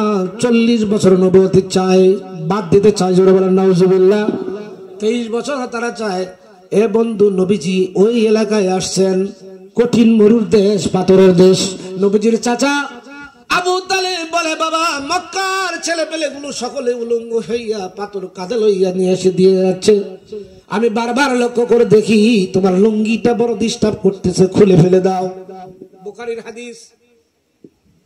গাঁজা করি গল্প করি না, যদি আলেম হন খুলে দেখবেন। নবীজির চাচা বলেন, বাবা লুঙ্গি খুলে ফেলো, ডিস্টার্ব করতেছেন। যারা আমার নবীকে 40 বছরের নবী ভাবতেছ তাদেরকে বলতে চাই, এই 5.5 বছর বয়স, 6 বছরের বয়সের নবীজির লুঙ্গির কি তুই হাত এসে খুলে ফেলবে? হাত লাগাইছে খুলবে। হযরত আবু তালিব বলতেছেন, লুঙ্গির কি তুই হাত দিয়েছে? মুহাম্মদ আমিন জমিনে অজ্ঞান হয়ে পড়ে গেল, পড়ে গেল, পড়ে গেল। কি হইল, কি হইল? আস্তে করে নেমে গেলাম, যাইয়া দেখলাম বাবা আমার মুহাম্মদ আমিন অজ্ঞান হয়ে জমিনে পড়ে আছে। হুশ করা হলো, হুশ করার পরে ডাক দিলাম, কি হয়েছে বাবা? তোমার লুঙ্গি খুলতে বললাম, কেন লুঙ্গি খুলতে পারলা না? অজ্ঞান হয়ে জমিনে পড়ে গেছো। আল্লাহর নবী রাহমাতুল লিল আলামিন ডাক দেয়, চাচা আমি যখন লুঙ্গির গিট্টু হাত লাগাইছি, কে জানো আমার গায়েব থেকে ডাক দিল, এই মুহাম্মদ আমিন খবরদার, খবরদার, লুঙ্গির গিট্টায় হাত লাগাবেন না। আপনি কিন্তু সাধারণ মানুষ না, আপনি কিন্তু নবী, আখেরি জামানার পয়গম্বর। আপনার ইজ্জত, আপনার আব্রু পৃথিবীর কোন মানুষ দেখতে পারে না, পারে না, পারে না। জোরে বলেন আল্লাহু আকবার। কয় বছর বয়স? এই মগার দলেরা, কয় বছর বয়স? 40 বছরের নবীরে উহি নিয়ে আসছে। নবী নবী হইয়াই জমিনে তাশরীফ এনেছে। আসুন হাদিস বলতেছি, রাগ করতেছেন নি? দলিল দিয়ে যায়, ঘোষণা করেছেন মুফতি। আমার মতো কত মুফতি যে দয়াল বাবা শাহজাদপুরীর দরবারে গড়াগড়ি খায়, কথা কয় না? টাইম আছে নি? এই এলমের বাহাদুরি ওখানে টাইম আছে, ওখানে নাথিং, জিরো। ওটা আটলান্টিক মহাসাগর, কথা বলেন না? এলমের জাহের, এলমের বাতিন, সব জ্ঞান তাদের ভিতরে, তারা আটলান্টিক মহাসাগর। আমার ভাইয়েরা ওসিলা মানেন না, কয় ওসিলার কি দরকার? আপনাকে প্রশ্ন করতে চায়, আল্লাহকে যদি ডাইরেক্ট পাওয়া যেত তাহলে আল্লাহর কোনো ঠেকা পাইছিল না। 1,24,000 নবীকে প্রেরণ করলো, কারণটা কি? What is the cause? কেন নবীকে প্রেরণ করতে হলো? মানুষের মধ্যে কেন মানুষ? তার মানে আল্লাহ বুঝাইছে এই নবী দিয়া যে ডাইরেক্টলি আমারে পাওয়া যাবে না, আমাকে পাইতে গেলে নবীর মাধ্যম দিয়ে আসতে হবে। নবুয়তি জামানা শেষ হয়ে গেছে, বেলায়েতি জামানায় লক্ষ লক্ষ আল্লাহর ওলিগান নবুয়তি কাজ নিয়ে জমিনে আছে, কথা বলেন ঠিক না ঠিক? তাদের মাধ্যম দিয়ে আসতে হবে। মানেন আর না মানেন, কোন আপত্তি আপনার হিসাব আপনি দিবেন, আমার হিসাব আমি দেব। রাগ করছেন নি? চলবে? আসুন। বয়স কত? তাহলে 5.5 বছরে নবীর প্রতি ওহী নাযিল হয়, লুঙ্গি খোলা যাবে না। আর দুলা ভাইরা কয় 40 বছর পর্যন্ত আমরা মানি না। বুঝুন নাই কথাটা? এ মুসলমান, নবীজির আপন চাচাতো ভাই আবার জামাতার নাম হযরত আলী রাদিয়াল্লাহু তাআলা। কথা বলেন না? নাম কি? পৃথিবীর জমিনে একজন ব্যক্তি কাবা শরীফের ভিতরে জন্ম নিয়েছে। সৌদি সরকার বহুবার চেষ্টা করেছে, রুকনে ইয়ামিন আল্লাহ দেখাইছে, আমি দেখে আসলাম। রুকনে ইয়ামিনের কর্নারটা ফাটা, এই ফাটাটা জোড়া দেওয়ার জন্য বহু চেষ্টা করেছে, কিন্তু জোড়া করতে পারে নাই। বহু মেডিসিন দিয়া জোড়া লাগাইছে, দিনের বেলা লাগাইছে, রাত্রি শেষ হয়ে গেছে, সকালবেলা যাইয়া দেখে আবার ফেটে গেছে। কারণটা কি? রিসার্চ করলেন, গবেষণা করলেন, এই কর্নার কেন ফাটা, জোড়া দিতে পারা যায় না। কারণ কি? কারণ ইতিহাস খুঁজে দেখা গেল নবীজির চাচাতো ভাই হযরত আলী রাদিয়াল্লাহু তাআলা যেই দিন তার মায়ের পেটের ভিতরে ছিল, তার মায়ের নাম ছিল ফাতেমা ইবনে আসওয়াদ। নাম কি? মায়ের নামও ফাতেমা, ফাতেমা বিনতে আসওয়াদ। তিনি গর্ভবতী, গর্ভের ভিতরে হযরত আলী রাদিয়াল্লাহু তাআলা কাবা শরীফ তাওয়াফ করতে গেছে। আমি তো আলোচনা করব, ঈদে মিলাদুন নবী কথা প্রসঙ্গে এসে গেছে। তাওয়াফ করতে গেছে, পেটে প্রসব বেদনা শুরু হয়ে গেছে। কোথায় যাব? এই অবস্থায় কোথায় প্রসব হয়ে যাবে? আল্লাহ রাব্বুল আলামিন কয় চিন্তার কোনো কারণ নাই। আলী রাদিয়াল্লাহু তাআলা কাররামাল্লাহু ওয়াজহাহু, আলীর নামের সঙ্গে কাররামাল্লাহু ওয়াজহাহু শব্দটা তালো, আলীর চেহারা আল্লাহর চেহারা বিশিষ্ট। আল্লাহু আকবার বলেন। কাবা শরীফের এই রুকনে ইয়ামিনের কর্নারটা ফেটে আল্লাহ ভাগ করে দিল, ঢুকে পড়ো। ফাতেমা বিনতে আসওয়াদ ঢুকে পড়লেন, প্রসব হয়ে গেল। হযরত আলী কান্না করলেন না, চক্ষু বন্ধ, কোনো কথা নাই। আশ্চর্য হয়ে গেল, জন্ম নিল সন্তান, মরা নয়, জিন্দা, কিন্তু কথা বলে না, চোখ খুলে না। কারণ কি? কারণ আমি বুঝতে পেরেছি আমার ভাতিজা মুহাম্মদ আমিনকে তাড়াতাড়ি কাবা শরীফে নিয়ে আসো। সুবহানাল্লাহ বলবেন না? হযরত আলীকে জিজ্ঞাসা করলেন, কেন আলী, কাবা শরীফের ভিতরে পৃথিবীর ভিতরে একজন মানুষের জন্ম হয়েছে, সেটা হযরত আলী। তুমি কাবা শরীফের ভিতরে জন্ম নিলা, শুনেছিলাম তুমি নাকি চক্ষু খোলো নাই, কাঁদো নাই, কথা বলো নাই। কারণ কি? হযরত আলী কয়, দুনিয়ায় আসলাম তো আমি নবীর কারণে আসছি, নবীর কারণে, পাক পাঞ্জাতুলের এক অংশ আমি আসলাম রহমতুল লিল আলামিনের কারণে। আমি পৃথিবীতে আসার পরে আল্লাহকে বললাম, আল্লাহ চক্ষু খুলবো না যতক্ষণ পর্যন্ত না রহমতুল লিল আলামিনকে আমি চোখ দিয়ে দেখি, ততক্ষণ পর্যন্ত পৃথিবীর কোনো সৌন্দর্য আমাকে দেখতে দিব, আমি দেখবো না, উপলব্ধ করতে পারবো না। আমি নবীর চেহারা সর্বপ্রথম দেখবো, তারপরে চক্ষু খুলবো। আল্লাহ নবী চলে আসলেন কাবা শরীফের ঘরের ভিতরে, হযরত আলীকে বুকে নিলেন, কোলে নিলেন। যখন কোলে নিয়েছেন, আল্লাহর নবীর কোলে ওঠার পরে হযরত আলী রাদিয়াল্লাহু তাআলা চক্ষু খুলে একটা মুস্কি হাসি দিয়ে দিয়েছে। আল্লাহু আকবার বলে। কি হাসি? কথা বলে না। এখন নবীজি কয় কথা বলে না, কোনো ব্যাপার না। হযরত আলীর মুখটা চেপে ধরে মুখের ভিতরে নবীজি জিহবা মুবারক ঢুকায় দিল। হযরত আলী বলে, আল্লাহর নবী বলেছেন, কি বলেছেন? আনা মদিনাতুল ইলমি ওয়া আলিয়ুম বাবুহা, আমি জ্ঞানের শহর, আর ওই জ্ঞানের শহরের দরজা হযরত আলী। মারিফতের গোটাল ভান্ডটা হযরত আলীকে দান করেছে। হযরত আলীকে জিজ্ঞাসা করলে, এত ইলম কিভাবে পাইলা? ইলমে লাদুন্নির ভান্ড তোমাকে দিল কিভাবে, কেমনি পাইলা? হযরত আলী বলে, যেদিন নবীর কোলে চড়েছিলাম, নবীজি যখন আমার মুখের ভিতরে ওই জিহবা মুবারক ঢুকে দিয়েছে, জিহবা মুবারকটা শোষণ করে নিয়েছি, ওটাই ছিল ইলমে লাদুন্নি। রাগ করতেছেন আপনারা? কোন আলোচনার থেকে কোন আলোচনা আসে? হায় হায়, কথায় কথায় আসতেছে। 5 বছর বয়স, কত? আবার ওখানে যাই, 5.5 বছর বয়স। ওই আলী রাদিয়াল্লাহু তাআলা নবীজির কাছে প্রশ্ন করলাম, ইয়া রাসূলুল্লাহ, হাবিবাল্লাহ, নবীজি আপনি তো নবী, কিন্তু কোন দিন থেকে নবী? আপনি নবী, কিন্তু কোন দিন থেকে নবী? হাদিসের ভাষায় আপনাকে জবাব দেই, কলান নবী সাল্লাল্লাহু আলাইহি ওয়াসাল্লাম, কুনতা নাবিয়া আদম বাইনাল মাই ওয়াত তিন। আল্লাহু আকবার, আস্তে কর। এই মগর দলেরা, নবী 40 বছরের নবী নয়। নবী হযরত আলীর জবাব দিতে যাইয়া কয় কুনতা নাবিয়া আদামু বাইনাল মাই ওয়াত তিন। দুনিয়ার মানুষেরা শুনে নাও, আমি নবী ওই দিনও নবী ছিলাম। কোন দিন নবী ছিলেন? নবী কয় কুনতা নাবিয়া আদামু বাইনাল মাই ওয়াত তিন। যেদিন আদম আলাইহিস সালাম পানি আর মাটিতে আলাদা আলাদা ছিল, আমি নবী ওই দিনও আল্লাহর দরবারে নবী ছিলাম। নবী কোন দিন? হায় রে, কার কাছে আলোচনা করি? বুঝেন নাই? কথা বলেন, কোন দিন নবী? যখন আদমকে বানানো হয় নাই আমি নবী তখনও। 40 বছর নয় রে মগা, চূড়ার ঘরের চূড়া। তোমাদের বড় শায়েকেরা যারা ইহুদিদের কাছে লক্ষ লক্ষ মার্কিন ডলার খাইয়া কিছু বেদাত আর শিরকের ফতোয়া শিখাইছে তোমাদের, এখন ওই যে ছাগলের 3 নম্বর বাচ্চা খাই নাই কিছু, কিন্তু লাভে বেড়ায়। কথা বলেন না? এদের পকেটে কোনো টাকা আসে না, কিন্তু শায়েক বলেছে ওইটাই ঠিক, কোরআন হাদিস রিসার্চ করার কোনো প্রয়োজন নাই। আমার বড় উস্তাদ বলেছে মিলাদ পড়া যায় বেদাত, তো আমিও ফতোয়া দেই বিদাত। আমার শায়েক বলেছে নবী মাটির মানুষ, উনিও ফতোয়া দেয় নবী মাটির মানুষ। আমার শায়েক বলেছে নবী গায়েব জানতেন না, উনিও ফতোয়া দেয় নবী গায়েব জানতেন না। আমার শায়েক বলেছে নবীর 23 বছর মানি আর 40 বছর মানি না, আমরা সিরাতুন নবী মানি, মিলাদুন নবী মানি না। তো উনিও একই কথাই বলে যাচ্ছে, সিরাতুন নবী মানি, মিলাদুন নবী মানি না। বুঝাইতে পারছি? ওই শিখানো বলি আসিয়া মসজিদে বলি ওরা, আর ওইটা শুনে সাধারণ মুসলমান কয় বাপরে টুপি তো ভালোই লাগাইছে, মাদ্রাসায় তো দরাদরি ভালোই করছে, এত বড় একটা মুক্তি নাকি মুক্তি, বুজুর্গ নাকি বেজির্গু, যেটাই হোক এ তো আর খারাপ বলবে না। কথা তো ঠিকই বলেছে, তাহলে এগুলো মানা যাবে না। কথা বলেন না কেন? কথা বলেন। নবী কোন দিন নবী? যখন আদমকে বানানো হয় নাই তখনও নবী।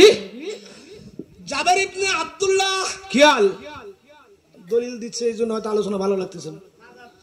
জাবের ইবনে আব্দুল্লাহ রাদিয়াল্লাহু তাআলা নবীজির কদম মোবারকে ডাক দেয়, রাসূলুল্লাহ হাবিবাল্লাহ গো নবীজি, আমার পিতা মাতা আপনার কদমে কুরবান হোক। আমরা যদি কই পীরের দরবারে গেছি কদম বসে মাথা নষ্ট হয়ে যায়, আর বাবা মারে কুরবানি দিতে নবীর কদমে।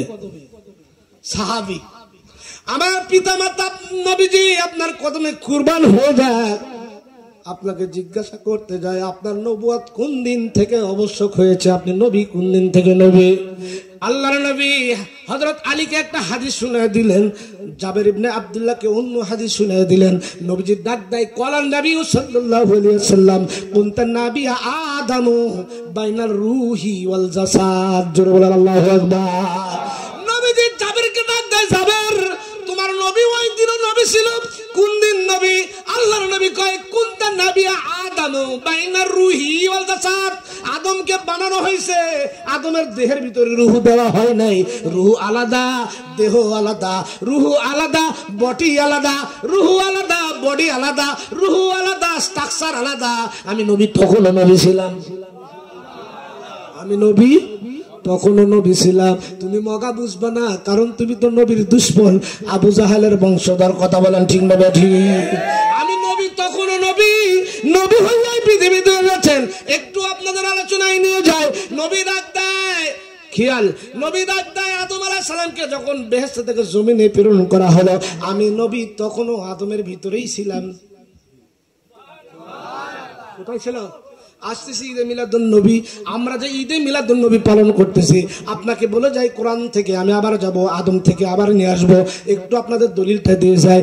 আমরা যে আমলগুলো করেছি, আল্লাহ রাব্বুল আলামিন বলেন বান্দাদেরকে বলে দাও যে আমল তার সারা জীবন করেছে, ওই আমলের চাইতে লক্ষ গুণ ভালো আমার নবীজির ঈদে মিলাদুন নবী পালন করা। ঘোষণাকার কেন বলেছেন? সূরা ইউনূস সূরা 58 নম্বর আয়াতটা খুলে দেখেন।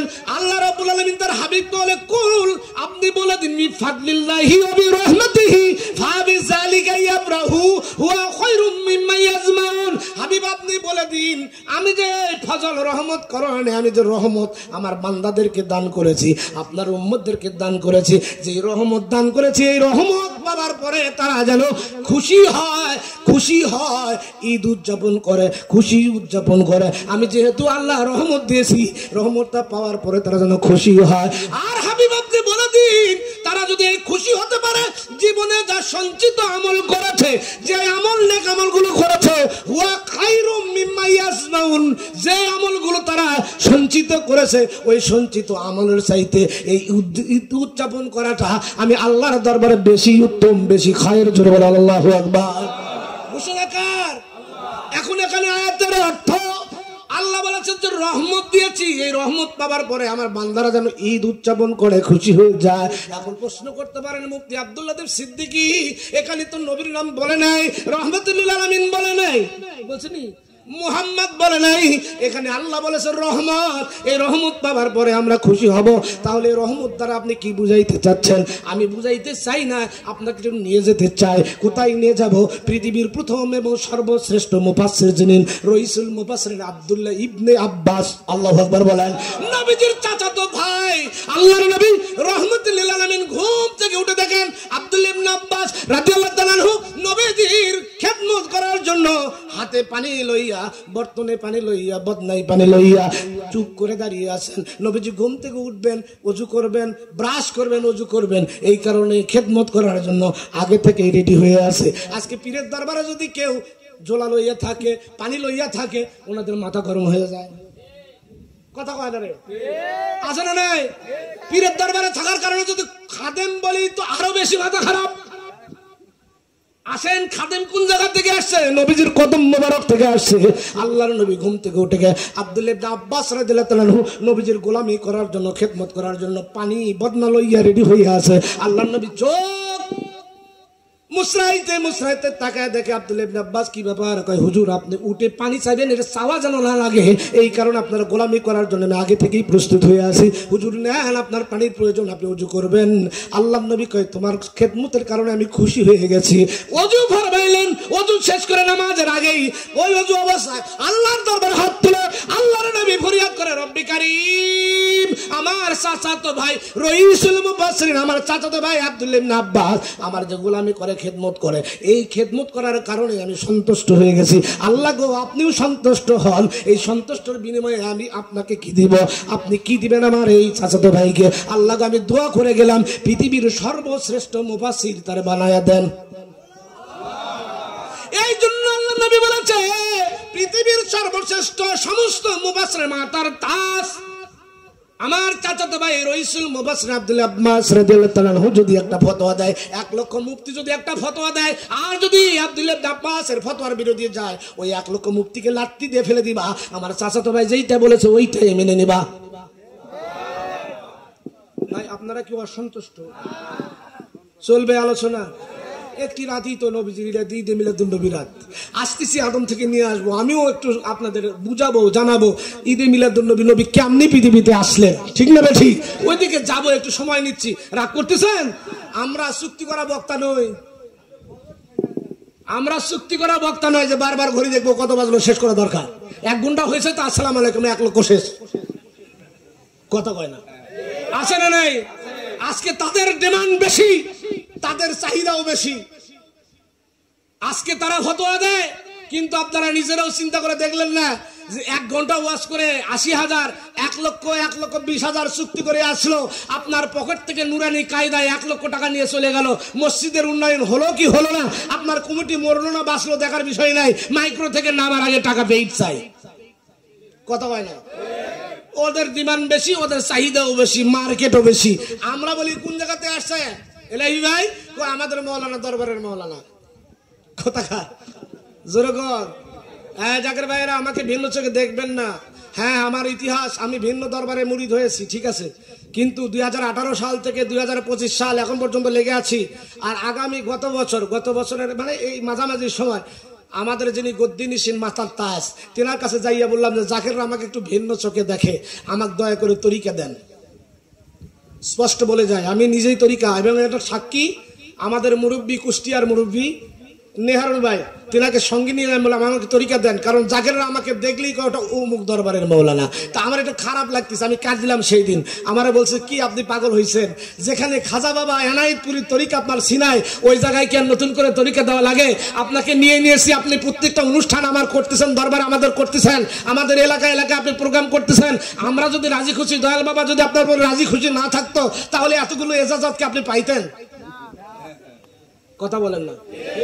তো আমি আসলে আমি এখানে পাম নিজেকে বড় করার জন্য আমি চাচ্ছি আমার জীবনের শেষ নিঃশ্বাস পর্যন্ত দয়াল বাবা শাহজাদপুরি চরণে হুজুর কেবলা জানের গোলামি করতে। তো ভিনসকে দেখিয়ে না, ভিনসকে এক আত্মায় এক পান। আল্লাহুম্মা সাল্লি আলা মাওলানা মুহাম্মাদ ওয়া আলা সাইয়্যিদিনা মুহাম্মাদ। আল্লাহুম্মা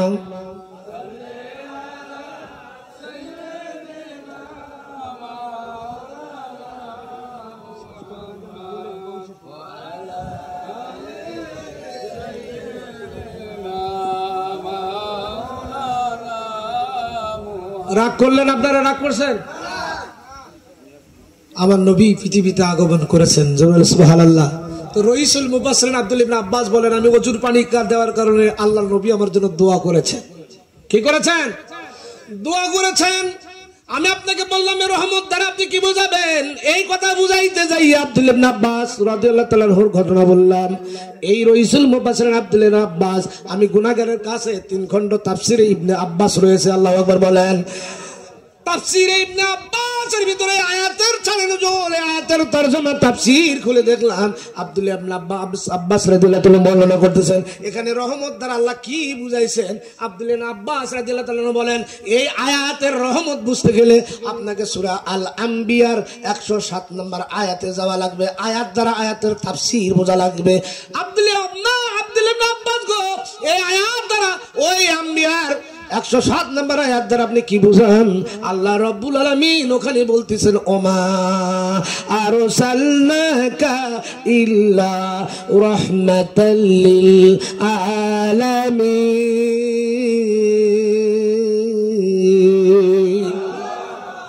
আল্লাহ নিজেই বলেছে, ওমা আরসালনাকা ইল্লা রাহমাতাল লিল আলামিন। নবী গো, আমি রব্বুল আলামিন আর আপনাকে রহমাতুল লিল আলামিন বানাইয়া আমি রব যতদূর পর্যন্ত, আপনি রহমাতুল লিল আলামিন ততদূর পর্যন্ত, আমার সৃষ্টির এরিয়া যতদূর পর্যন্ত আমি রব, আপনি পিছন পিছন রহমত। জোরে বলেন আল্লাহু আকবার।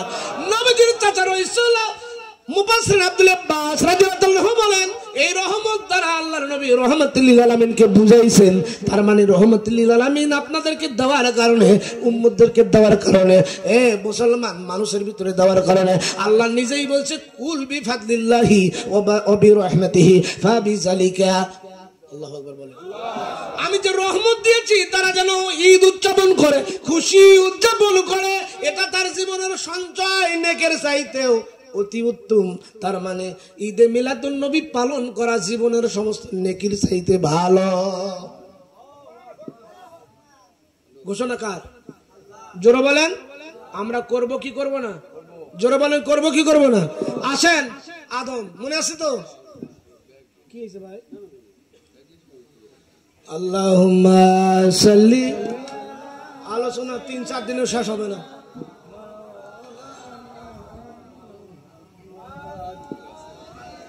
সাইয়্যিদিনা, তুলালেন দেরি করে কেন? আল্লাহুম্মা সাল্লি আলা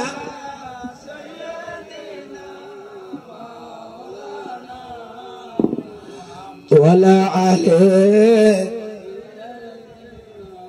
মুসলমান, ঈদে মিলাদুন নবীর আলোচনা এখন থেকে যেই বসেছি, এই বসায় যদি 3 দিন 3 রাত্রি যায়, নবীজির জন্ম বৃত্তান্ত শেষ করা সম্ভব হবে না, হবে না। আপনাকে বলতেছি, চলেন একটু আদমের কাছে যাই। নবীজি বলেছেন, আদম যখন বেহেশতের ভিতরে, আমি তখনও ছিলাম আদমের সঙ্গে। আদম যখন জমিনে, আমি তখনও ছিলাম জমিনে। জোরে বলেন আল্লাহু আকবার। আল্লাহর নবী সাহাবীদেরকে, ও সাহাবীরা, হযরত নূহ আলাইহিস সালাম 40 দিন, কতদিন? 40 দিন পানির উপরে প্রথমবারের মতো আল্লাহ রাব্বুল আলামিন দুনিয়াটা ধ্বংস করে দিল, পানি দিয়ে সয়লাব করে দিয়েছিল। একটা পৃথিবীর কোনো জায়গা অবশিষ্ট ছিল না, আল্লাহ পানি দিয়ে ডুবাইয়া দিয়েছিল। ওই 40 দিন যখন নূহ আলাইহিস সালাম কিস্তির উপরে, নৌকার উপরে, আমি নবীজি তখন 40 দিন নূহ আলাইহিস সালামের সঙ্গে ওই কিস্তির উপরে। কেমনে একটু পরে বুঝাবো। এ বন্ধু, গভীর মনোযোগ, গভীর মনোযোগ। আল্লাহর নবী সাহাবীদেরকে ডাক দেয়, সাহাবীরা রে, ও সাহাবীরা, গভীর মনোযোগ। হযরত ইব্রাহিম আলাইহিস সালামকে যখন নমরুদ আগুনের কুণ্ডলিতে ফালাইলো, জানা আছে তো, আগুনের কুণ্ডলের ভিতরে ফালাইলো, ওই কুণ্ডলের ভিতরে ইব্রাহিম আলাইহিস সালাম ছিল 40 দিন। কতদিন? 40 দিন। আমি নবীজি ওই ইব্রাহিমের সঙ্গে আগুনের ভিতরে ছিলাম 40 দিন। এ মুসলমান, নবীজি বলে, আরে সাহাবীরা, আমার বাবা আব্দুল্লাহকে জবাই করতে নিয়ে গেছিল আমার দাদা, এই জন্য আমি তোমাদের জানাই দেই আমি 2 জবেহের সন্তান। বুখারীর রিওয়ায়াত রে মুসলমান, আল্লাহর নবী কয় আমি 2 জবেহের সন্তান। আল্লাহর নবীর সাহাবীরা কয় হুজুর 2 জবেহের সন্তান বলতে আপনি কি বুঝান? এবার আল্লাহর নবী ডাক দেয় 1 নম্বর জবেহ যখন ইসমাঈল আলাইহিস সালামকে কুরবানি করার জন্য মিনার প্রান্তরে নিয়ে গেছিল, আল্লাহ চোখে থেকে নিয়ে আসলো, দেখে আসলাম। মিনার প্রান্তরে যখন কুরবানি করার জন্য নিয়ে গেছিল, ওই সময় ছুরির নিচে যখন ইসমাঈল, আমি নবীও ছিলাম ছুরির নিচে, ইব্রাহিমের ছুরির নিচে। জোরে বলেন আল্লাহু আকবার, আল্লাহু আকবার। লা ইলাহা ইল্লাল্লাহ, লা ইলাহা ইল্লাল্লাহ, লা ইলাহা ইল্লাল্লাহ, মুহাম্মাদুর রাসূলুল্লাহ, লা ইলাহা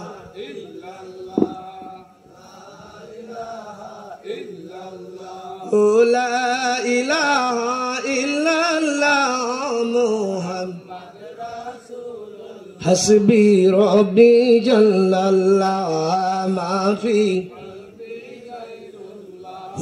নূর মুহাম্মদ সাল্লাল্লাহু। একটু বিশ্লেষণে যাই, কেমন করে কিভাবে সম্ভব? নবীজি সাহাবীদেরকে বলে, সাহাবীরা শুনো, বাবা আদমকে বানানোর পরে যখন আদমের দেহের রাগ করতেছেন, দেহের ভিতরে রুহু ঢুকে দেওয়া হলো, রুহু থাকে না, বেরিয়ে আসে। আল্লাহ রাব্বুল আলামিন রুহুকে ডাক দেয়, কি রে রুহু, আদমের দেহের ভিতরে থাকিস না, কারণটা কি? রুহু জবাব দেয়, রব্বে কারীম এমন একটা জায়গায় প্রেরণ করেছেন, ঢুকাইয়া দিয়েছেন, যে জায়গায় অন্ধকার আর অন্ধকার থাকা যায় না, এই কারণে আমি রুহু আদমের দেহের ভিতরে থাকতে পারি না। আল্লাহ রাব্বুল আলামিন ডাক দেয়, ফেরেশতারা রে, তাড়াতাড়ি করে আদমের দেহের ভিতর লাইটের ব্যবস্থা করে দাও, আমার রুহু এখানে থাকতে পারতেছে না। ফেরেশতারা ডাক দেয়, রব্বে কারীম আদমের দেহের ভিতরে কোন কারেন্টের বাল্ব লাগায় দিব, কেমনি আলোকিত করব, কোন লাইট লাগায় দিব? আল্লাহ রাব্বুল আলামিন লাগায় দেয়, ওরে ফেরেশতারা বুঝতে পারো নাই, আদমের দেহের ভিতরে নূরে মুহাম্মাদিটা ঢুকাইয়া দাও। কি ঢুকাইয়া দিবে? নূরে মুহাম্মাদিরা। আল বিদায়া ওয়ান নিহায়ার ভিতরে আল্লাহর একজন প্রিয় বান্দা আল্লাহ ইবনে কাসির রাহমাতুল্লাহ আলাইহি উল্লেখ করতেছেন, আদমকে সৃষ্টি করার পরে, রূহ দেওয়ার পরে পৃষ্ঠদেশে হাত লাগাইছে, খেয়াল, পৃষ্ঠদেশে হাত লাগাইছে, অনেকগুলো রূহ বেরিয়ে আসলো। আল্লাহ রাব্বুল আলামিন সমস্ত মানুষগুলো রূহ বের করে নিয়ে আসলেন আদমের পৃষ্ঠ দেখে। আদম পৃষ্ঠদেশে তাকায়া দেখলেন অনেকগুলো রূহের ভিতরে বড় বড় কিছু রূহগুলো তারকার ন্যায় জ্বলতেছে, এর ভিতরে একটা রূহগুলো নূরান সাতিয়ান, হাদিসের ভাষায় বলেছেন অনেক রূহ, আলোকিত রূহের ভিতরে সব চাইতে বড় একটা আলোকিত রূহ দেখতে পাইল আদম আলাইহিস সালাম। আল্লাহর দরবারে ডাক দেয়, এটা কে? এটা কে? এই রূহটা এত জলজল করতেছে, এটার আলো বেশি কেন? এটা তোমার ছেলে। জোরে বলেন সুবহানাল্লাহ। তোমার ছেলে হবে, এনারে সৃষ্টি না করলে আরে কাউ বানাইতাম না, কাউরে বানাইতাম না। এটা আখেরি জামানার পয়গম্বর নবী মুহাম্মদুর রাসূলুল্লাহ সাল্লাল্লাহু আলাইহি ওয়াসাল্লামের রূহ। জোরে বলেন সুবহানাল্লাহ। আমি নূহ আলাইহিস সালাম নয় কায়, আমি আদমের ভিতরে, আমি ইব্রাহিমের ভিতরে, আমি ইসমাইলের ভিতরে, কেমনি সম্ভব? আল্লাহর হাবিব কয়, ওই যে নূরে মুহাম্মাদি আদমের দেহের ভিতরে দেওয়া হলো, আদমকে যখন জান্নাত থেকে দুনিয়ায় প্রেরণ করলো, আমি তখনও আদমের সেকেমের ভিতরে, দেহের ভিতরে। জোরে বলেন সুবহানাল্লাহ। কার ভিতরে? সিনার ভিতরে, দেহের ভিতরে, সেকেমের ভিতরে। সাহাবীরা শোনো, আদমের সেকেমের ভিতরে আমি জমিনে চলে আসলাম। আদম আলাইহিস সালামের অনেকগুলো সন্তান জন্মগ্রহণ করলো। সর্বকনিষ্ঠ ছেলের নাম হযরত শীস আলাইহিস সালাম। আলোচনা কি বন্ধ করবো নাকি? কি নাম? শীস আলাইহিস সালাম। নাম শুনেছেন? আল্লাহর নবী কয়, এই নূরে মুহাম্মাদিটা আল্লাহ রাব্বুল আলামিন আদমের সেকেমের ভিতর থেকে ট্রান্সফার করে হযরত শীস আলাইহিস সালামের দেহের ভিতরে প্রেরণ করলেন। জোরে বলেন সুবহানাল্লাহ। অতি তাড়াতাড়ি নিয়ে আসতেছি, খেয়াল করেন। শীস আলাইহিস সালামের অনেকগুলো সন্তান, তার ভিতরে একটা সন্তানের নাম, খেয়াল, তার ভিতরে একটা সন্তানের নাম হযরত আনুস। নূরে মুহাম্মাদিটা আনুষের দেহের ভিতরে ট্রান্সফার হলো। আনুষের কতগুলো সন্তান, তার ভিতরে একটা সন্তানের নাম হলো কেনার। আল্লাহ রাব্বুল আলামিন ওই নূরে মুহাম্মাদিটা কিনারের দেহের মধ্যে পাঠাইয়া দিল। তার ছেলের নাম মাহালাইন, তার ছেলে ইয়ারাত, তার ছেলে মাতুসালাক, তার ছেলে লামেক, তার ছেলে নূহ আলাইহিস সালাম। খেয়াল করেন, তার ছেলের নাম কি? নূহ আলাইহিস সালাম। আল্লাহর হাবিব বলেন ওইভাবে আমি নূহ আলাইহিস সালামের দেহের ভিতরে ট্রান্সফার হইলাম। নূহ আলাইহিস সালামের ছেলের নাম শাম আলাইহিস সালাম, তার ছেলের নাম আরফাক শাহাদ, তার ছেলে সারেক, তার ছেলে আবের, তার ছেলে ফাজল, তার ছেলে রাউ, তার ছেলে শাহরুখ, তার ছেলে নাহু, তার ছেলে আহুর, তার ছেলে তারেক, তারেকের ছেলে ইব্রাহিম। কি নাম? আমাদের একটা বিষয় জানার, সেটা হলো নবীজি বুখারী এবং মুসলিমের হাদিস। আমি নিজে চোখে পড়েছি, কারো শোনা কথা নয়। নবীজি বুখারী মুসলিমের মধ্যে বলেছেন আমার বংশ নসব নামার ভিতরে কোনো শিরকিয়াতের গন্ধ নাই। কি নাই? শিরকিয়াতের গন্ধ নাই, শিরক করে নাই। দ্বিতীয়ত আমি রেহেমের মধ্যে আসি, আমার এই নসব নামার মধ্যে কোনো জিনার পাপ নাই। আল্লাহু আকবার বলেন। আমি পবিত্র বংশ হতে পবিত্র বংশ দিয়া, পবিত্র বংশ হতে পবিত্র বংশ হইয়া খাজা আব্দুল্লাহর ললাট মোবারকে আসি। চিল্লাইয়া বলেন সুবহানাল্লাহ। এখন সমাজে প্রচলন নয়, কোরআনুল কারীমের মধ্যে ইব্রাহিমের পিতার নাম হযরত ইব্রাহিমের পিতার নাম ছিল কি? আজর। কি নাম? এখানে একটা ইতিহাস আপনাদের বলি একটু ছোট্ট করে। সেটা হলো ইব্রাহিমকে গর্ভ রাখার পরে তারেক যিনি ওনার বাবা, তিনি মারা যায়। কি হয়ে যায়? মারা যায়। মারা গেলে গর্ভ থেকে তিনি পৃথিবীতে আসার পরে আজর তাকে লালন পালন করে। তিনি তার বড় আব্বা। তিনি কে? বড় আব্বা। এবং উনি জন্মের পর থেকে তার পিতাকে পায় নাই, বিদায় বড় আব্বাকে আব্বা বলে ডেকেছেন। কি বলে ডেকেছেন? যদি এইটা আপনি অস্বীকার করেন তাহলে নবীর জবান মিথ্যা হয়ে যাবে। নবী বলছে আমার বংশের ভিতরে নসব নামার মধ্যে কোনো শিরকিয়াতের গন্ধ নেই। এখন আজর ছিল মূর্তি পূজক। কথা বলেন না কেন? কি ছিল? তো আজর আসলে তার জন্মদাতা পিতা নয়, তার বাবার নাম ছিল তারেক। কি নাম? ক্লিয়ারলি মানা না মানা আপনার ব্যাপার। আসুন, তারেকের ছেলে ইব্রাহিম। কি নাম? ইব্রাহিমের লালাত মুবারক নূরে মুহাম্মাদি। আপনারা কি কোনদিন শুনেন নাই? স্বপ্ন যুগে বিবি সারা ইব্রাহিম আলাইহিস সালামের প্রথম স্ত্রী, বড় স্ত্রী। কথা বলেন না কেন? স্বপ্ন দেখলেন, স্বপ্নের ভিতরে একটা যুবক যাইতেছে, যুবকের লালাত মোবারকে নূরে মুহাম্মাদি ঝলমল ঝলমল করতেছে। ঘুম থেকে উঠে কয় আব্বা, মেয়ে হিসেবে জন্ম নিয়েছি, আমাকে বিয়ে করতে হবে। যদি করতে হয় ওই কাঙ্ক্ষিত যুবক ছাড়া আমি বিয়ে করব না। এ বন্ধু, তার বাবাই কইলো এই ছেলের বাড়ি কোথায়, পরিচয় কি, বংশ পরিচয় কোথায়, কেমনি পাবো? সিরা সারা রাখ দেয়, বাবা আমি কিছুই জানি না, স্বপ্নে দেখেছি ওই যুবক ছাড়া বিয়ে কোনো আমি জায়গায় করবো না। এখন কয় তাহলে কেমনি পাওয়া সম্ভব? মন্ত্রী সবাই পরামর্শ দিয়ে দিলেন। সকল মন্ত্রীগুলো, হুজুর যদি ওই লোকটাকে পেতে চান, যুবকটাকে পেতে চান, আপনি স্বয়ংবর সভার আয়োজন করুন। আমি সংক্ষিপ্তে বলতেছি, স্বয়ংবর সভা করলেন ওনারা বাবা। স্বয়ংবর সভার ভিতরে বিশ্বের বড় বড় ধনী ধনী মানুষগুলো, অর্থাৎ রাজা বাদশার ছেলেগুলো কিনস্লেভ অবস্থায় চলে গেলেন, স্মার্ট হ্যান্ডসাম লোকগুলো গেলেন, সকলকে নট অ্যালাউ করলো। শেষ দিনের ঘটনা, ইব্রাহিম আলাইহিস সালাম যাইতেছিলেন, সকল লোকগুলো হ্যান্ডসাম গুলো রাজা বাদশার ছেলেগুলো লাইন দিয়ে দাঁড়াইছে। কিরে কি হয় এখানে? বিশ্ব সুন্দরী সারার বিয়ে হবে, যার গালায় মালা দিবে সে ভাগ্যবান হবে, ওই সারাকে বিয়ে করতে পারবে। ইব্রাহিম আলাইহিস সালাম কয় তাহলে যদি আমি একটু চেষ্টা করি, যদি লাইগা যায়। কি লাইগা যায়? আসে না বাংলাদেশে? আমিও একটু ট্রাই করি না কেন, যদি লাইগা যায়। যুবকেরা কয় মিয়া তোমার দাড়ি, পাগড়ি, জুব্বা এগুলো দেখে তোমাকে পছন্দ করবে। আমাদের মতো হ্যান্ডসাম স্মার্ট যুবকদেরকেই বিবি সারা পছন্দ করে না, নট অ্যালাউ, ডোন্ট লাইক। আর তুমি আসো এখানে, যাও মিয়া শেষে যাও। ইব্রাহিম আলাইহিস সালাম বলেন দেখতে চাই, যদি লাইগা যায় শেষেই দাঁড়াই, সমস্যা নাই। সুবহানাল্লাহ বলবেন না? লাইনের শেষের কাতারের শেষ মানুষটা হযরত ইব্রাহিম আলাইহিস সালাম। বিবি সারাকে ডাকলেন, উনি মালা নিয়ে ঘুরতেছেন, কারা গলায় দিবেন। দেখতে দেখতে দেখতে দেখতে কাতারের শেষে যাইয়া কপালের দিকে তাকায়, আব্বা আর খুঁজতে হবে না, আমি আমার কাঙ্ক্ষিত যুবক পেয়ে গেছি। এই ক্রেডিট নবীজি বলে ইব্রাহিম আলাইহিস সালাম আগুনের কুণ্ডলী থেকে বেঁচেছে, এটা ইব্রাহিমের ক্রেডিট নয়। এই ক্রেডিট নূরে মুহাম্মাদিটা ইব্রাহিমের ললাটে থাকার কারণে। যদি ইব্রাহিম ওই দিন পুড়ে মারা যাইতো, আল্লাহ করতে পারতেন যেমন জাকারিয়াকে কোরাত দিয়ে ফেলে মারা হয়েছে। কথা বলে না কেন? কোরাত দিয়ে ফেলে মারা হয়েছে, ওইরকম করতে পারতো।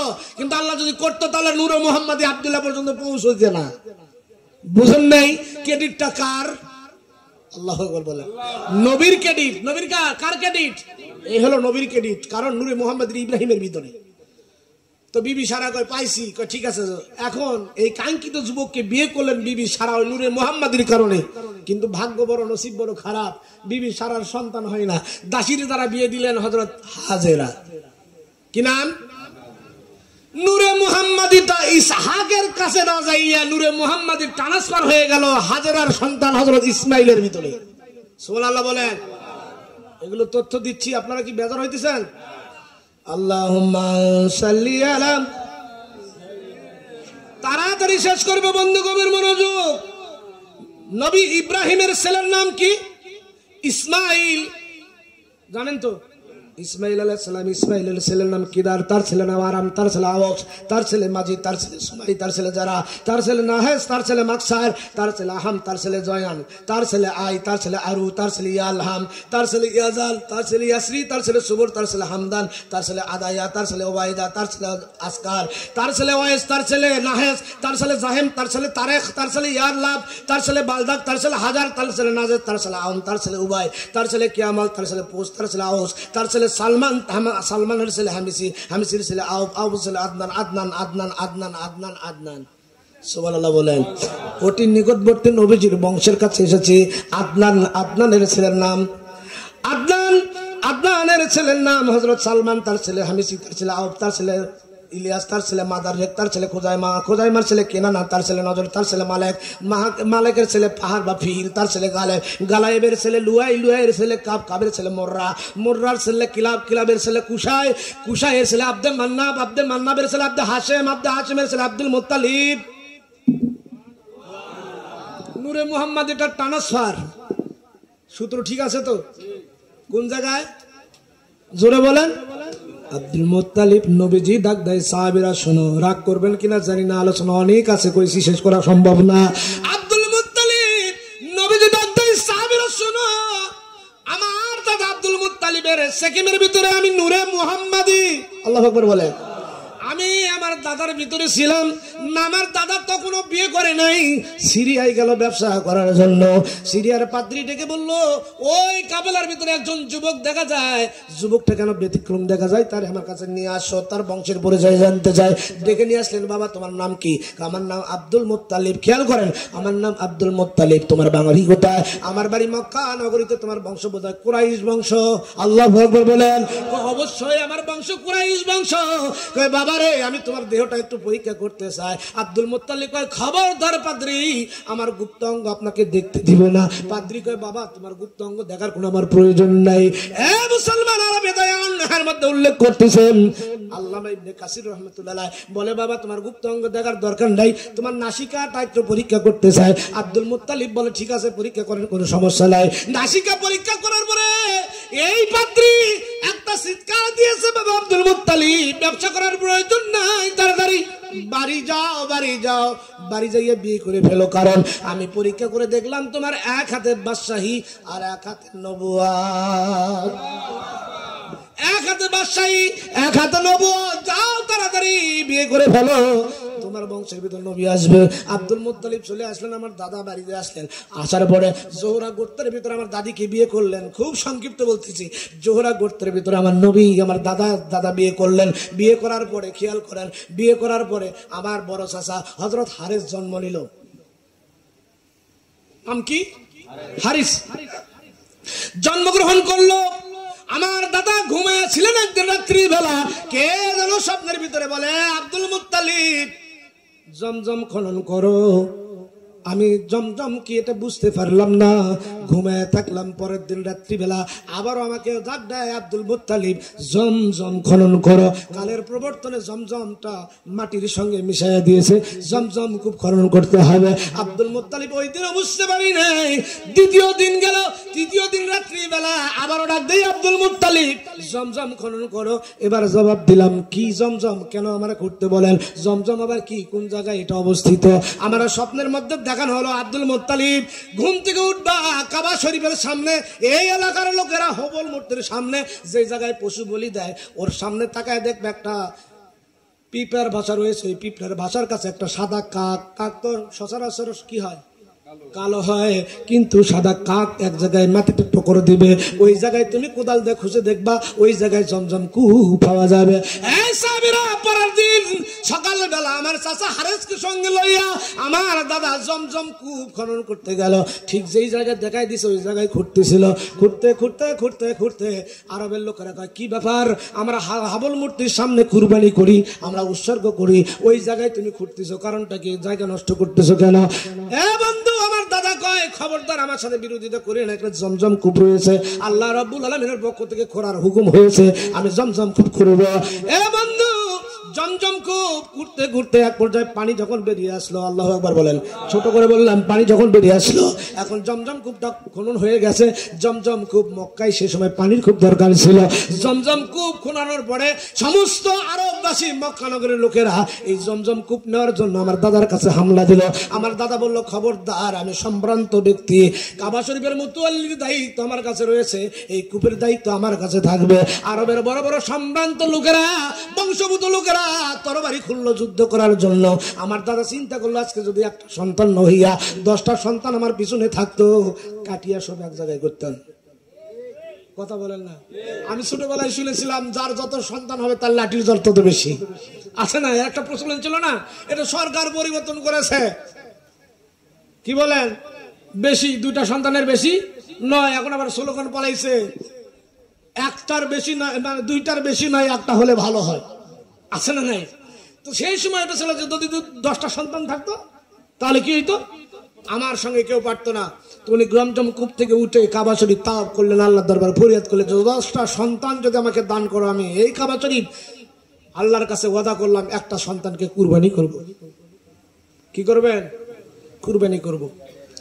আল্লাহ কবুল করেছেন, জোরে বলেন সুবহানাল্লাহ। আল্লাহ কি করেছেন? কবুল করেছেন। নবীজি বলেন, আমার চাচারা 9 জন। কতজন? কারো রেহেমে, কারো সেকেমে আমি নূরে মুহাম্মদের ট্রান্সফার হই নাই। কনিষ্ঠ সন্তান, যেটা আরবের বুকে সবচাইতে সুন্দর ব্যক্তি ছিল, আল্লাহু আকবার বলেন, এত সুন্দর যুবক ছিল সে, আমার বাবা খাজা হযরত আব্দুল্লাহর ললাট মোবারকে আমি নূরে মুহাম্মদীটা ট্রান্সফার হয়ে গেলাম। সুবহানাল্লাহ বলবেন না? কি পার হইছে? নূরে মুহাম্মদী। ভালো করে শুনেন, কি পার হইছে? কি পার হইছে? নাকি নুতফা? বুঝেন নাই? আল্লাহ কোরআনুল কারীমের মধ্যে বলেছে, খুলিকাল ইনসানু মিন নুতফা, আমি মানুষ তৈরি করেছি নুতফা থেকে। আর পার হইতেছে কি? নূর। জোরে বলেন কি? খেয়াল। আমি আলোচনা শেষ করতে পারবো না, আমি জানি। যেখানেই যাই, যেখানেই দেই, ব্রেক দেই, ওই জায়গায় থাকবে। আবার কোনোদিন দেখা হলে সেখান থেকে যদি আপনারা মনে করে দেন আলোচনা করব। রাজি আছেন তো? আসেন। পার হইলাম আমি আমার বাবার ভিতরে, সুশ্রী সুন্দর একটা যুবক, আল্লাহু আকবার বলেন। এখন 10টা সন্তান বড় হয়ে গেল। আমার দাদা চিন্তা করলো, হঠাৎ করে একদিন কাবা শরীফের সামনে যাইয়ে, জানো আদা করেছিলাম কুরবানি করব, তাড়াতাড়ি বলতেছি তো, কি করা দরকার? তাহলে একটাকে কুরবানি করার দরকার। আমার দাদা সমস্ত ছেলেদেরকে বসাইয়া বললো, বাবা, তোমরা যখন কেউ ছিল না, শুধু হারেস ছিল, তোমাদের জন্য আল্লাহর কাছে ফরিয়াদ করেছিলাম, যদি আল্লাহ 10টা সন্তান দেয় তার ভিতরে একটা কুরবানি করব। তা আল্লাহর কাছে ওয়াদা করেছি। হারেস ছিল সে সময়, বাদ বাকি 9টা তোমরা হয়েছ। একে একে জিজ্ঞাসা করলো, কেউ রাজি? জোরে বল, কেউ রাজি হইল না। শেষ পর্যন্ত আমার বাবা খাজা আব্দুল্লাহর কাছে যাকে, বাবা তোমার মতামত কি? বাবা কার? নবীর। বাবা কার? চরিত্রটা কেমন হবে? বেঈমানেরা আমার নবীর বাবাকেও জাহান্নামী বানায়া দিছে, নাউজুবিল্লাহ বলবেন না? অথচ আল্লাহ নবী বিদায় হজের সময় আম্মাজান, তাই তার আলোচনা যাব না, আম্মাজান আয়েশা সিদ্দিকা বলেন যে আবওয়া নামক স্থানে যাইয়া কবর থেকে গেলেন, খুব কাদাকাটি করলেন, শিশু বাচ্চা যেমন কাদাকাটি করে, ঠিক দোয়া করে যখন উঠে আসতেছিলেন, নবীজির মুখ মুবারকে, চেহারা মুবারকে মুস্কি মুস্কি হাসি দেখতে পাইলাম। জিজ্ঞাসা করলাম, ইয়া রাসূলুল্লাহ, হাবিবাল্লাহ, গেলেন, এত কান্না আমি জীবনে দেখি নাই, কবরের পাশে যত কেঁদেছেন আমি জীবনে কখনো এত কান্না দেখি নাই। এই যে অনুনয় বিনয় করে বুক ভাসায় কাঁদলেন, আসার সময় মুখটা উজ্জ্বল হলো, আপনি মুস্কি মুস্কি হাসছেন, খবর কি? আল্লাহর নবী কয়, তুমি চিনো না, এ জায়গায় আমার বাবা এবং মা ঘুমায় রয়েছে। আমি আল্লাহর কাছে ফরিয়াদ করলাম, আল্লাহ আমার ফরিয়াদ কবুল করলো, আমার বাবা এবং মাকে জিন্দা করে দিল, আমি তাদেরকে কালেমা পড়াইয়া দিলাম, এরপরে আবার কবরে শোয়াইয়া দিলাম, জান্নাতের সুসংবাদ নিয়ে আমি ফিরে আসলাম। আর আরেক বাবা মা জাহান্নামী, কারণ তারা তো কালেমা পড়তে পারে নাই। বোঝেন নাই? জানার অভাব, বোঝার অভাব। রাগ করতেছেন? আসুন তো বলতেছেন, ঠিক আছে, কেউ যদি রাজি না হয় আমি রাজি আছি, সুবহানাল্লাহ বলেন। কোন সন্তান যদি রাজি না হয় আমি তো আছি, বাবার কথা রাখবো, আমাকে কুরবানি করেন, আমার কোনো আপত্তি। মুসলমান শেষ করতেছি, আমার বাবার নবী বলতেছে সাহাবীরা শোনো, আমার বাবার হাতটা ধরে আমার বাবাকে নিয়ে গেলেন কাবা শরীফের সামনে, আমাকে কুরবানি করবেন। আমার বাবার ইমিডিয়েটলি বড় ভাই, তার নাম হযরত হামজা রাদিয়াল্লাহু তাআলা আনহু, জোরে বলেন সুবহানাল্লাহ। ইমিডিয়েটলি বড় যেটা, সকলে বাধা দিল না, হামজা রাদিয়াল্লাহু তাআলা আনহু বাধা দিয়ে দিল। নবীজি হামজা রাদিয়াল্লাহু তাআলা যখন ইসলাম গ্রহণ করেছিল, একদিন মস্কারির ছলে নবীজি তার চাচাকে বলতেছে, চাচাজি গো ওই দিনের কথা স্মরণ করুন। হাই রে কোন নবী রে, ওই দিনের কথা স্মরণ করুন চাচাজি, যেই দিন আমার বাবাকে হাত ধরে টেনে নিয়ে যাইতেছিল, ওই দিন দাদা আপনার গালে একটা ঘুষি মেরেছিল, ওই ঘুষির ওজনটা কেমন ছিল, জোরে বলেন আল্লাহু আকবার।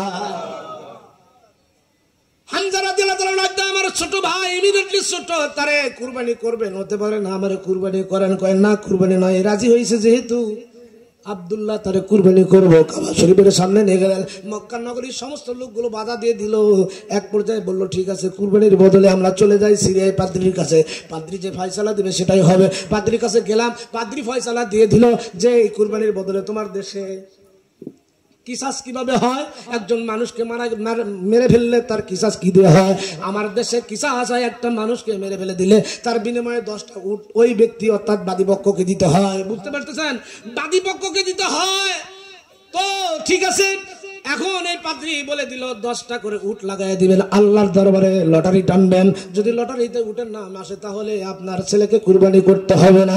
আমার দাদা ফিরে আসলেন, বাড়িতে আসার পরে 10টা উট লাগাইলেন, আব্দুল্লাহর নাম এক জায়গায় লাগাইলেন, লটারিটা টান দিলেন, এবার দেখে আব্দুল্লাহর নাম আসে, আবারও 10টা বাড়াইলেন, লটারিতে টান দিলেন, আব্দুল্লাহর নাম আসলো, এইভাবে বাড়াইতে বাড়াইতে 90টা উট লাগাইলো, কাজ হয় নাই, 100টা উট লাগাইছে, লটারিতে টান দেয়, টান দিয়ে দেখে এবার মোট উটের নাম চলে আসছে। আব্দুল মুত্তালিব ডাক দেয়, আমার সন্দেহ হয়, আবার লটারিতে টান দেন, লটারিতে টান দিয়ে দেখা গেল উটের নাম আসতেছে। 3বার টান দেওয়ার পর দেখলো এবার 100 উটের বিনিময়ে আব্দুল্লাহর জীবনটা রক্ষা পাইছে, 100 উট কুরবানি করে দিয়েছে, জোরে বলেন সুবহানাল্লাহ। কুরবানি করে দিল, আমার বাবা বেঁচে গেল। ওখান থেকে আমি চলে আসলাম, ওই যে জবাই করতে নিয়ে গেছিল 2 জবাইয়ের সন্তান, আমি কাবা শরীফ তাওয়াফ করতেছিলাম, আমার বাবা তাওয়াফ করতেছিল, হঠাৎ করে ওরাকা বিন নওফেলের মেয়ে উম্মে কিতাল, যার নাম মরিয়ম হিসেবে সকলে জানি, ওই মরিয়ম কাবা শরীফ তাওয়াফ করতে যাইয়ে দেখে আমার বাবা আব্দুল্লাহর ললাট মোবারকে আমি নূরে মুহাম্মাদিটা ঝলমল ঝলমল করতেছে।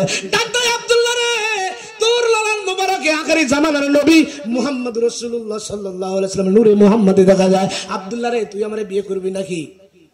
আব্দুল্লাহ কয় বড় শরমের ব্যাপার, মহিলা মানুষ কাবা শরীফের সামনে প্রশ্নে আমাকে বিয়ের প্রস্তাব দেন, এটা কেমন কথা? কয় আব্দুল্লাহ রে, যদি তুই আমারে বিয়ে করি তাহলে ওই যে তোমার বাবা যে উটগুলো ব্যয় করেছে তোমাকে কুরবানি করার জন্য, উটগুলো 100 উট তো দিয়ে দিবে। এই মক্কা নগরীর জমিদার আমার ভাই ওরাকা বিন নওফেল, মতান্তরে আমার বাবা ওরাকা বিন নওফেল, জমিদারের অর্ধেক অংশ তোরে লিখে দিব যদি আমারে বিয়ে করতে চাস। আব্দুল্লাহ কয় ঠিক আছে, বিয়ে তো করতেই হবে, কিন্তু আমার গার্জেন রয়েছে। কি রয়েছে?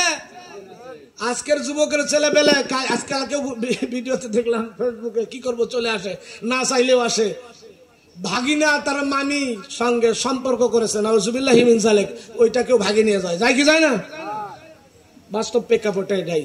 আজকে যুবকরা বাবা মার কথা মানে কি, বিয়ে করে বাবাও জানে না মায়ও, যাই হোক এটা বাংলাদেশের প্রেক্ষাপট। আর নবীজির বাবা কি করেছেন, বিয়ের প্রস্তাব দে, যতই দে, জমিদারি যতই দিতে চাস, আমার কে আছে? জোরে বলে কে আছে? গার্জেন আছে, আমি রাজি হতে পারি না, আমার বাবাকে আগে বলি। চলে আসলেন, এইদিকে আব্দুল মুত্তালিব তার নানা আব্দুল ওয়াহাব জুহরির সঙ্গে বিয়ে ঠিক করে ফেলে দিয়েছে, সুবহানাল্লাহ বলেন, ছোট করে বলি, ঠিক করে ফেলে দিয়েছে। ছেলে যখন ফিরে আসলো, বাবা কোনো সময় নাই, আব্দুল ওয়াহাব জুহরির মেয়েকে আমি পছন্দ করেছি, এই আরব নগরের ভিতরে সবচাইতে পবিত্র একটা মহিলা, আল্লাহু আকবার বলেন, এবং সুন্দরী, আমি তার সঙ্গে বিয়ে ঠিক করেছি। নবীজি বলেন আমার বাবা আর দ্বিমত প্রকাশ করতে পারে নাই যে আমি বিয়ে করব না, যেহেতু বাবাই ঠিক করেছে, বাবার সঙ্গে যে বিয়ে করলেন, খেয়াল বিয়ে করলেন, বিয়ে করে নিয়ে আসলেন, বাসর ঘরে গেলেন। কোথায়? বাসর ঘরে গেলেন। বাসর ঘরে যাবার পরে নবীজির বাবা আব্দুল্লাহ আমিনাকে ডেকে বলতেছে, আমিনা রে, তোমার সঙ্গে বাসর পরে করব, কিন্তু তার আগে একটা কথা। কি? আমি একটা মেয়েকে ভালোবাসি, সেও আমারে ভালোবাসে, বাবার পছন্দ তুমি, এই জন্য তোমাকে আগে বিয়ে করতে হয়েছে, বিধায় তুমি যদি পারমিশন দাও আমি ওই মেয়েটাকে বিবাহ করতে চাই। আপনার বউ রাজি হবে না? যারা 50-60 বছর বয়স হয়েছে, যদি কয় বিবি একটু বিয়ে করবো, কয় ছেলে মেয়েরা কয় ছাঁটা নিয়ে আয়, ভীমরতি ধরছে আগে ছাড়ায়, ঠিক না? নবীজির মা কি কইছে জানেন? আমাকে পাবার পরে যদি আপনি অসন্তুষ্ট হন, আপনি যদি পরিপূর্ণ না হন, তাহলে আমি পারমিশন দিলাম, যান আপনি বিয়ে করে আসেন। জোরে বলেন আল্লাহু আকবার। শেষ করবো এখানেই, আর বাড়াইবো না। তা নবীজির আব্বা হযরত আব্দুল্লাহ, খাজা আব্দুল্লাহ ঘর থেকে বেরিয়ে যাবেন, এই টাইমে আমিনা কয় একটু দাঁড়ান, বিয়ের কথা শুনে কি পাগলা হয়ে গেছেন? করে বিয়ে করে নিয়ে আসি। কয় বিয়ে তো করবে নি, একটু দাঁড়ান। কয় না দাঁড়াবে না, তোমার সঙ্গে আগে মোয়ামেলা হবে না, আমার বাসর হবে না, আগে তারে বিয়ে করবো। কয় বিয়ে করতে চান? আমি বাসর করতেও বলি না, একটু দাঁড়ান, একটু কাজ রয়েছে। তো খাজা আব্দুল্লাহ ঘুরে দাঁড়ালেন, কি?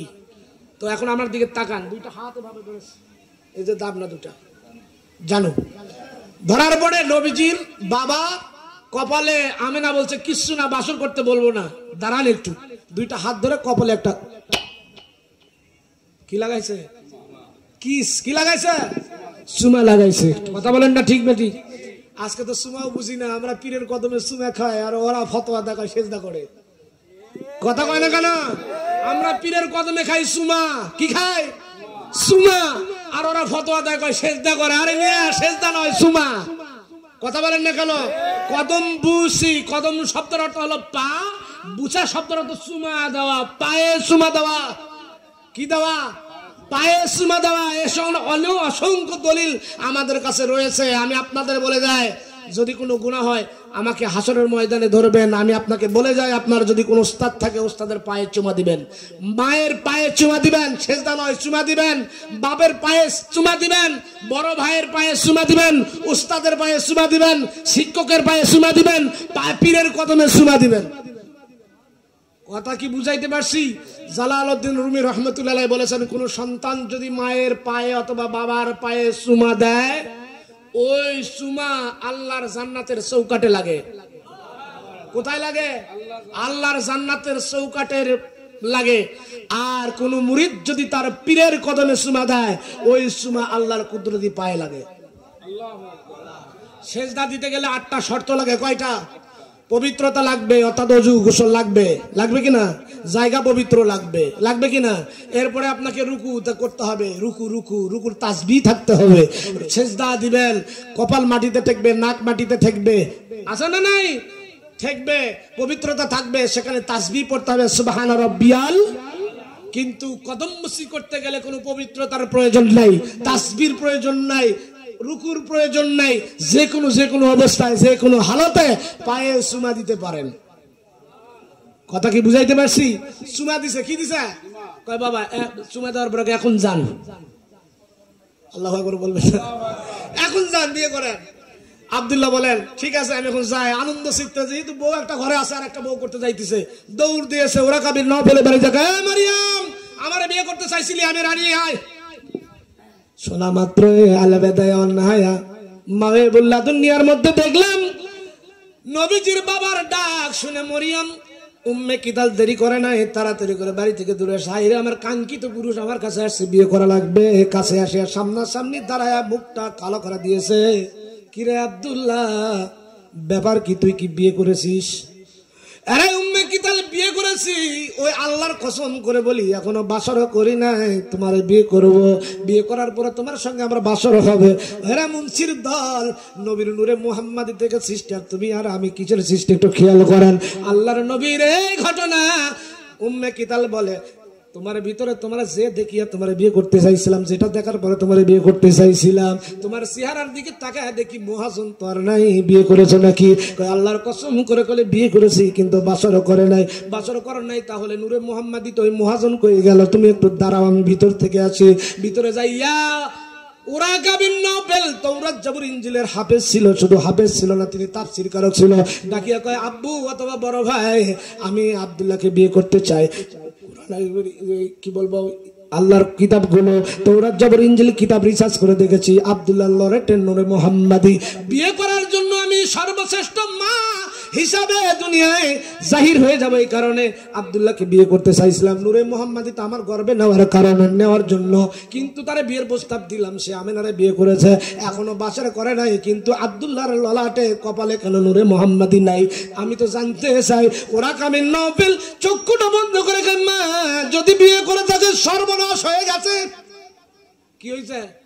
সর্বনাশ হয়ে গেছে। কারণ আমি তাওরাত জাবুল ইনজিল কিতাবের মধ্যে দেখেছি নূরে মুহাম্মাদিটা যৌন সম্পর্কের কারণে নয়, মুআমিলার মাধ্যমে নয়। বাবা বাসর ঘরে যাবে আর মায়ে তার কপালে চুমা দিবে, চুপে দেওয়ার সঙ্গে সঙ্গে দুইটা ঠোঁটের মাছ দিয়া নূরে মুহাম্মাদি তার মায়ের পেটে পার হয়ে যাইবে। আল্লাহ রাব্বুল আলামিন সকলকে বোঝার তৌফিক দান করুক। ওমা তৌফিকি ইল্লা বিল্লাহ, নাকি বলেন? থাক। অসংখ্য অসংখ্য কারামাত আল্লাহ রাব্বুল আলামিন তার হাবিবকে প্রেরণ করেছে, অসংখ্য মুজিজা রয়েছে। ঠিক না বে ঠিক? আমি শেষ করে দিতে যাচ্ছি। তার ভিতরে একটা কথা হলো, আমি শুরুর দিকে সূরা তাওবার কয় নম্বর আয়াত বলেছিলাম, মনে আছে? কালকে ওয়াজ করবেন কি 100? তা মনে হইতেছে 105। কত? 105। তো আল্লাহ সে জায়গায় কি বললো? আল্লাহ দেখে, নবীও দেখে, ওয়াল মুমিন। আপনাকে বলতে চাই আমরা ইমানদার। আমরা কি ইমানদারের চাইতে মুসলমানের মর্যাদা বেশি। আমরা সকলেই দাবি করি মুসলমান, আদৌ কি আমরা মুসলমান? এটা বুঝতে গেলে কোরআন বোঝা লাগবে। আল্লাহ নিজেই বলছে ইয়া আইয়ুহাল্লাযীনা আমানু, হে ঈমানদারেরা। কাকে বলছে? সাহাবীদেরকে। তোমরা ঈমান এনেছো, নামাজ পড়তেছো, রোজা করতেছো, হজ করতেছো, যাকাত দিছো, রাসূলকে মানো, আল্লাহকে মানো, কিয়ামত মানো, কবর হবে, কবরের আযাব হবে, সবকিছু মানো, ইবাদত বন্দেগীও করতেছো, তোমরা এখন ঈমানদার। ইয়া আইয়ুহাল্লাযীনা আমানু, হে ঈমানদারেরা যারা ঈমান এনেছো, তোমাদেরকে বলতেছি হাক্কা তুকাতিহি ওয়ালা তামুতুন্না ইল্লা ওয়া আনতুম মুসলিমুন। জোরে বলেন সুবহানাল্লাহ। ইয়া আইয়ুহাল্লাযীনা আমানু তাকুল্লাহ, আমি আল্লাহকে ভয় করো। কেমন করো? ভয় করার মতো করো। হাক্কা তুকাতিহি ওয়ালা তামুতুন্না, তোমরা মৃত্যুবরণ করো না। কেন? ইল্লা ওয়া আনতুম মুসলিমুন, পুরাপুরি মুসলমান না হয়ে মৃত্যুবরণ করো না। এখন মুসলমান আরবি শব্দের অর্থ হলো আত্মসমর্পণ করা। যিনি আত্মসমর্পণকারী তিনি মুসলমান। এখন কার কাছে আত্মসমর্পণ করেছেন? একদল যুদ্ধ, দুই দল যুদ্ধ করতেছে, একদল সারেন্ডার করলে আরেক দলের কাছে আত্মসমর্পণ করে। কথা বলেন না কেন? কার কাছে করেছেন আপনি? আল্লাহরে করছি। আল্লাহরে কি সামনে পাইছেন? আল্লাহরে দেখা যায়? তো আল্লাহর পক্ষ থেকে নবী রাসূলের কাছে মানুষ হাতে হাত রেখে আত্মসমর্পণ করেছে। কথা বলেন ঠিক না ঠিক? বেলায়েতি জামানায় আল্লাহর ওলিদের কাছে হাত রাখিয়া আপনি আল্লাহর পক্ষ থেকে তারা প্রতিনিধি, তাদের কাছে আপনাকে আত্মসমর্পণ করতে হবে, তবেই আপনি আত্মসমর্পণকারী, আপনি মুসলমান। কথাটা কি বুঝাইতে পারছি? তো এখন এই মুমিন যারা, তারা হলো আল্লাহর ওলি, তারা সাধারণ মানুষ নয়। তো আল্লাহ বলেন তারাও দেখে, তারাও, জোরে বলেন, তারাও দেখে কি দেখে না? আপনাকে একটু বলি, দয়াল বাবা সাজাদপুরি দেখে, দেখে কি না? আল্লাহু আকবার।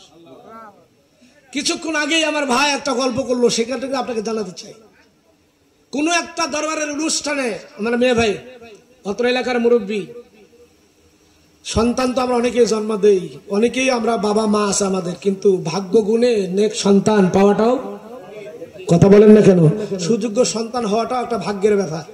দল বাবা সাজাদপুরীর একজন প্রতিনিধি, যদি রাজনৈতিক দল হতো তাহলে উনি একজন প্রতিনিধি হতো, ঠিক না ঠিক? কিন্তু আধ্যাত্মিক জগতের একজন প্রতিনিধি এলাকার দল বাবার পক্ষ থেকে তেনাকে পছন্দ করেছেন। তো উনি বলতেছেন আমি দরবারে গেলাম কোনো একটা অনুষ্ঠানে, অনুষ্ঠান রাত্রিবেলা হয়ে গেল, সকালবেলা বিদায় হয় কি হয় না? বিদায় হইতেছেন, সকলকে বিদায় দিতেছেন, আমিও বিদায় নেওয়ার জন্য রেডি। হুজুর কেবলা চেয়ার মুবারকে বসে বসে দেখতেছেন সকল জাকিরেরা বিদায় নিচ্ছে, সকলে বিদায় চাচ্ছে, বিদায় দেওয়া হচ্ছে, আমিও বসে আছি। হঠাৎ করে দয়াল বাবা বলল, এখানে করে সরে বসো। ধমক দিল, সরে আসে বসে, তুমি ওখানে বসে আছো কেন? আমি যখন ঘুরে আসলাম, ওনার কথাই বলতেছি, আর একটা কথা বলে শেষ করব। চলে আসতেছি, চলে আসে যখন বসলাম, তো দয়াল বাবা বলল, বাবা তোমাকে ওই পাশে থেকে কেন সরাইলাম জানো? তা ইলাহি ভাই বলতেছেন আমি তো তা জানি না, কেন সরাইছেন এটা তো আমি জানি না। তখন বলল, বাবা রুহানি জগৎ থেকে হাজার হাজার মানুষ রুহের জগৎ থেকে আমার কাছে বিদায় নেওয়ার জন্য আসছে। ওই রাস্তা দিয়ে যাইতেছে, আপনি টের পাইতেছেন না, আপনি যে জায়গায় বসেছেন ওই জায়গায় রাস্তা, ওরা তারা এই জায়গা দিয়ে আসতেছে, এই রাস্তা দিয়ে আসতেছে, সেই রাস্তায় তুমি বাধা বিঘ্ন করেছো, এই কারণে তোমাকে তুলে এই পাশে বসাইলাম, ওদের যাতায়াতের জন্য কোনো সমস্যা না হয়। জোরে বলেন আল্লাহু আকবার। আল্লাহর ওলির কারামত তারা দেখে কি দেখে না? জোরে বলেন দেখে কি দেখে না? একটা কথা বলে যাই, আমি অদম গুনাহগার, এই কথাটা দরবারে বলেছিলাম, আজকে বলে যাই, আমি অদম গুনাহগার। আমার মা খুব অসুস্থ ছিল, এক সময় কানের ভিতরে ঘা, 25 বছর ডায়াবেটিস, বিদায় সমস্ত পার্টস গুলো ডায়াবেটিস খেয়ে ফেলে দিয়েছে। ডাক্তারের কাছে নিয়ে আসলাম, কানের ভিতরে ঘা। ডাক্তারেরা আমাকে এই শহীদ যে মেডিকেলে রাখলেন 8 দিন, ডাকার পরে ফেরত দিয়ে দিলেন, যা খাবার চাই খাওয়ার। মনে মানে না, বাড়িতে নিয়ে গেলাম, আবার নিয়ে আসলাম ঠেঙ্গামারা মেডিকেল কলেজে, সেখানে প্রাইভেট ক্লিনিক, সেখানেও রাখলাম 8 দিন। রাখার পরে তারাও বোর্ড বসে বললো যে এটা বাঁচানো সম্ভব, এটা অপারেশন করতে গেলে মাথা অপারেশন করা লাগবে, এটা একটা মেজর অপারেশন হবে, আর এই মেজর অপারেশন এই ডায়াবেটিস রোগী করলে এটা বাঁচানো সম্ভব হবে না, বিদায় ফেরত দিয়ে দিলাম, বাড়িতে নিয়ে যান। ওই অবস্থা বাড়িতে রাখিয়া কুষ্টিয়ার নিয়ারুল ভাই আমার দাওয়াত দিল, একটা মাহফিল করতে গেলাম। মাহফিল করিয়া পরের দিনে সকালবেলা আমি ব্যাগ নিয়েছি, বাড়াবো, নাস্তা করে বাড়াবে টাইম। আমার বলছে ভাই আপনি দেশে যাবেন? হ্যাঁ দেশেই যাব। তো আজকে কি প্রোগ্রাম আছে? এমন প্রোগ্রাম নাই। প্রোগ্রাম যদি না থাকে তা আপনি তো যাবেনই জয়পুরহাট বগুড়ার উপর দিয়ে, ঠিক না? এই পাশে দিয়ে আপনি নাটোর দিয়ে না যাইয়া যদি আমরা আজকে কাফেলা নিয়ে যাচ্ছি, একটা মাইক্রো নিয়ে যাবো, কয়েকজন মানুষ, তার ভিতরে আপনিও যাবেন, চলেন দরবার দিয়ে ঘুরে যান। আমি চিন্তা করলাম ঠিকই আছে, এদিকে গেলে সিরাজগঞ্জ রোড দিয়ে যাওয়া যায়, কথা বলেন না কেন? সিরাজগঞ্জ রোড থেকে বগুড়া খুব বেশি ব্যাপার না, তাহলে একটু ঘুরেও যাওয়া হলো, আবার দরবারটাও দেখা হলো। তো ওনার সঙ্গে চলে আসলাম। আসার পরে খেয়াল করেন, আসার পরে আমি যখন দরবারে ঢুকলাম, ঢোকার পরে মনসুর ভাইয়ের রুম, যারা দেখছেন জাকির ভাইরা, মনসুর ভাইয়ের রুমে যখন গেছি, মনসুর ভাই কেন যেন আমাকে জিজ্ঞাসা করলো, মৌলানা ভাই কেমন আছেন? কথাটা মনে হয় আমার ভিতরে একটা টাচ দিল। আমার মা তো বাড়িতে অসুস্থ, তো উনি যখনই বলছে কেমন আছেন, আমার ভিতর থেকে একটা কান্না আসলো, ওকে ধরে খুব হাউমাউ করে কাঁদলাম। আমার কাছে কি হয়েছে? আমার মা তো অসুস্থ, ডাক্তার ফেরত দিয়েছে, বাঁচবে না। কি করবে না? তো উনি কাঁদলেন আমার সঙ্গে, কাঁদিয়ে বলছিলেন না আমাদের আজানের সময় হয়েছে, আমার তো পরিস্থিতি খারাপ করলেন, আমার সিচুয়েশন খারাপ, এমন পরিস্থিতি হলো আমি আজানটা বোধহয় ঠিক মতো দিতে পারবো না, আপনি এভাবে কাঁদতেছেন। ঠিক আছে আমি আজানটা দিয়ে আবার আসতেছি। আজান দিতে মোটামুটি 4-5 মিনিট সময় লাগে কি না?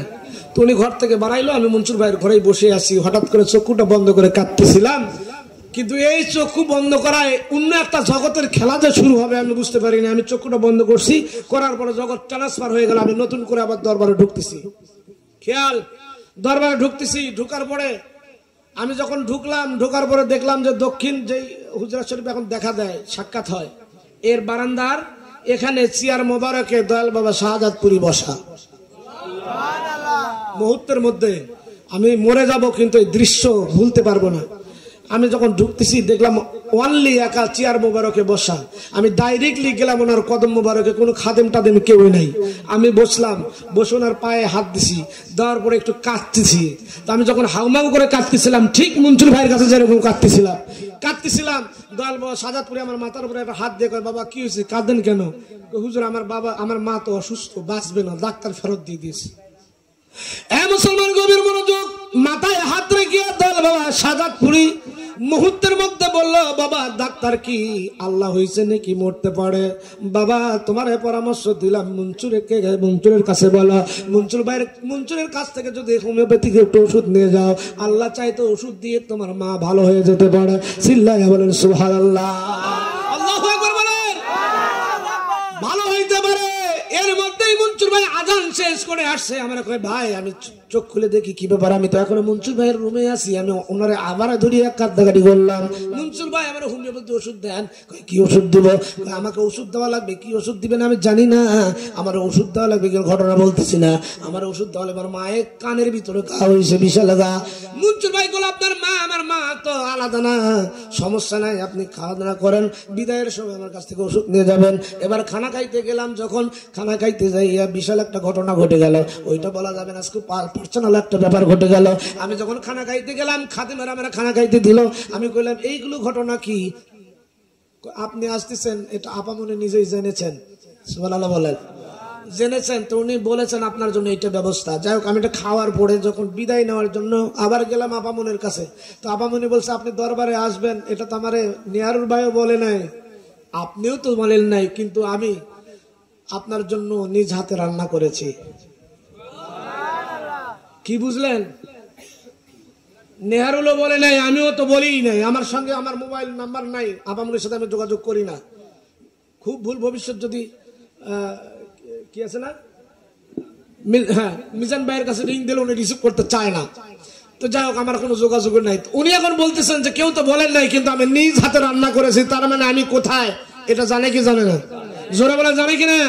একদিন আমার মনে সম্ভবত সত্যবীরের অনুষ্ঠানে, আমি ভাই শেষ করতেছি না আর বাড়াবো না, সত্যবীরের অনুষ্ঠানে আমার এশার নামাজের জন্য নাম ঘোষণা করলো, আজকে এশার নামাজের ইমামতি করবেন ওই কুদ্দুস ভাই না শুক্র ভাই আছে না, ঘোষণা করতেছেন মুফতি আব্দুল লতিফ সিদ্দিকী, আপনি কোথায় এশার নামাজের ইমামতি করবেন। আমি সেই সময় নৌকায়, হঠাৎ করে মনসুর ভাইকে ডাকে, আপামনি কয় যে মৌলানা সাহেব এখন আসতে পারে নাই, এখনো তিনি নৌকার মাঝখানে। সুবহানাল্লাহ বলবেন না? কোথায়? নদীর মাঝখানে। উনি আসে জামাত ধরতে পারবে না, ওনার জন্য ফজরের নামাজ দিয়েন। আপনারা খেয়াল করছেন কিনা জানি, আমি কোনো একদিন দরবারে কোনো একটা অনুষ্ঠানে ফজরের নামাজ পড়াইছি, তো আমি নদীর মাঝখানে, এটাও দরবার শরীফ থেকে উনি জানেন। দেখেন, আল্লাহু আকবার বলেন। বিদায় আল্লাহ বলেছেন ফাসাইয়ার আল্লাহ, আমি আল্লাহ দেখি, রাসূলও দেখে, অল মুমিন, আমার যারা বন্ধু হয় তারাও কিন্তু আমাদের মতো কিছু কানারা দেখে না। এই পর্দার ওই পাশে গিয়েছে, আমরা কি জানি? বিদায় ওলি আল্লাহর বিরুদ্ধে নয় আমার ভাইয়েরা। আল্লাহ রাব্বুল আলামিন নিজেই বলেছেন, মান আদালি ওয়ালিয়ান ফাকাদ আযানতু বিল হারব, যারা আমার ওলিদের বিরুদ্ধে কথাবার্তা বলে, বাঁকা নজরে তাকায়, টিচকারি মস্কারি করে, তাদের বিরুদ্ধে আমি আল্লাহ নিজেই জিহাদ ঘোষণা করি। আল্লাহ রাব্বুল আলামিন সকলকে বোঝার তৌফিক দান করুক। ওমা তৌফিক ইল্লা বিল্লাহ। একটু জিকির করি, করবেন? করা যাবে? পাগলামু কি করবেন? আমরা জিকির করবো, অনেকে হাসবে। হ্যাঁ, ফজরের নামাজ এটা আমরা কথার কথা বলে থাকি, যারা ফজরের নামাজ নিয়মিত আদায় করে, তারা যদি 3:30টার দিকেও ঘুমায়, তারা তখনও চেতন পাবে। এটা আমরা বলে থাকি আসলে নামাজের। কারণ আমরা, ঠিক আছে, আপনারা যেহেতু বাধা দিয়েছেন, আমরা জিকিরের দিকে গেলাম না। জিকির আমার ভাই কে যেন খুব ভালো করাইছে, অনেকক্ষণ জিকির হয়েছে, প্রায় 1 ঘন্টা জিকির হয়েছে, আমরা আর জিকিরে গেলাম না। আমরা একটু মিলাদ শরীফ পড়বো, ঠিক না? সাজাদে পড়ে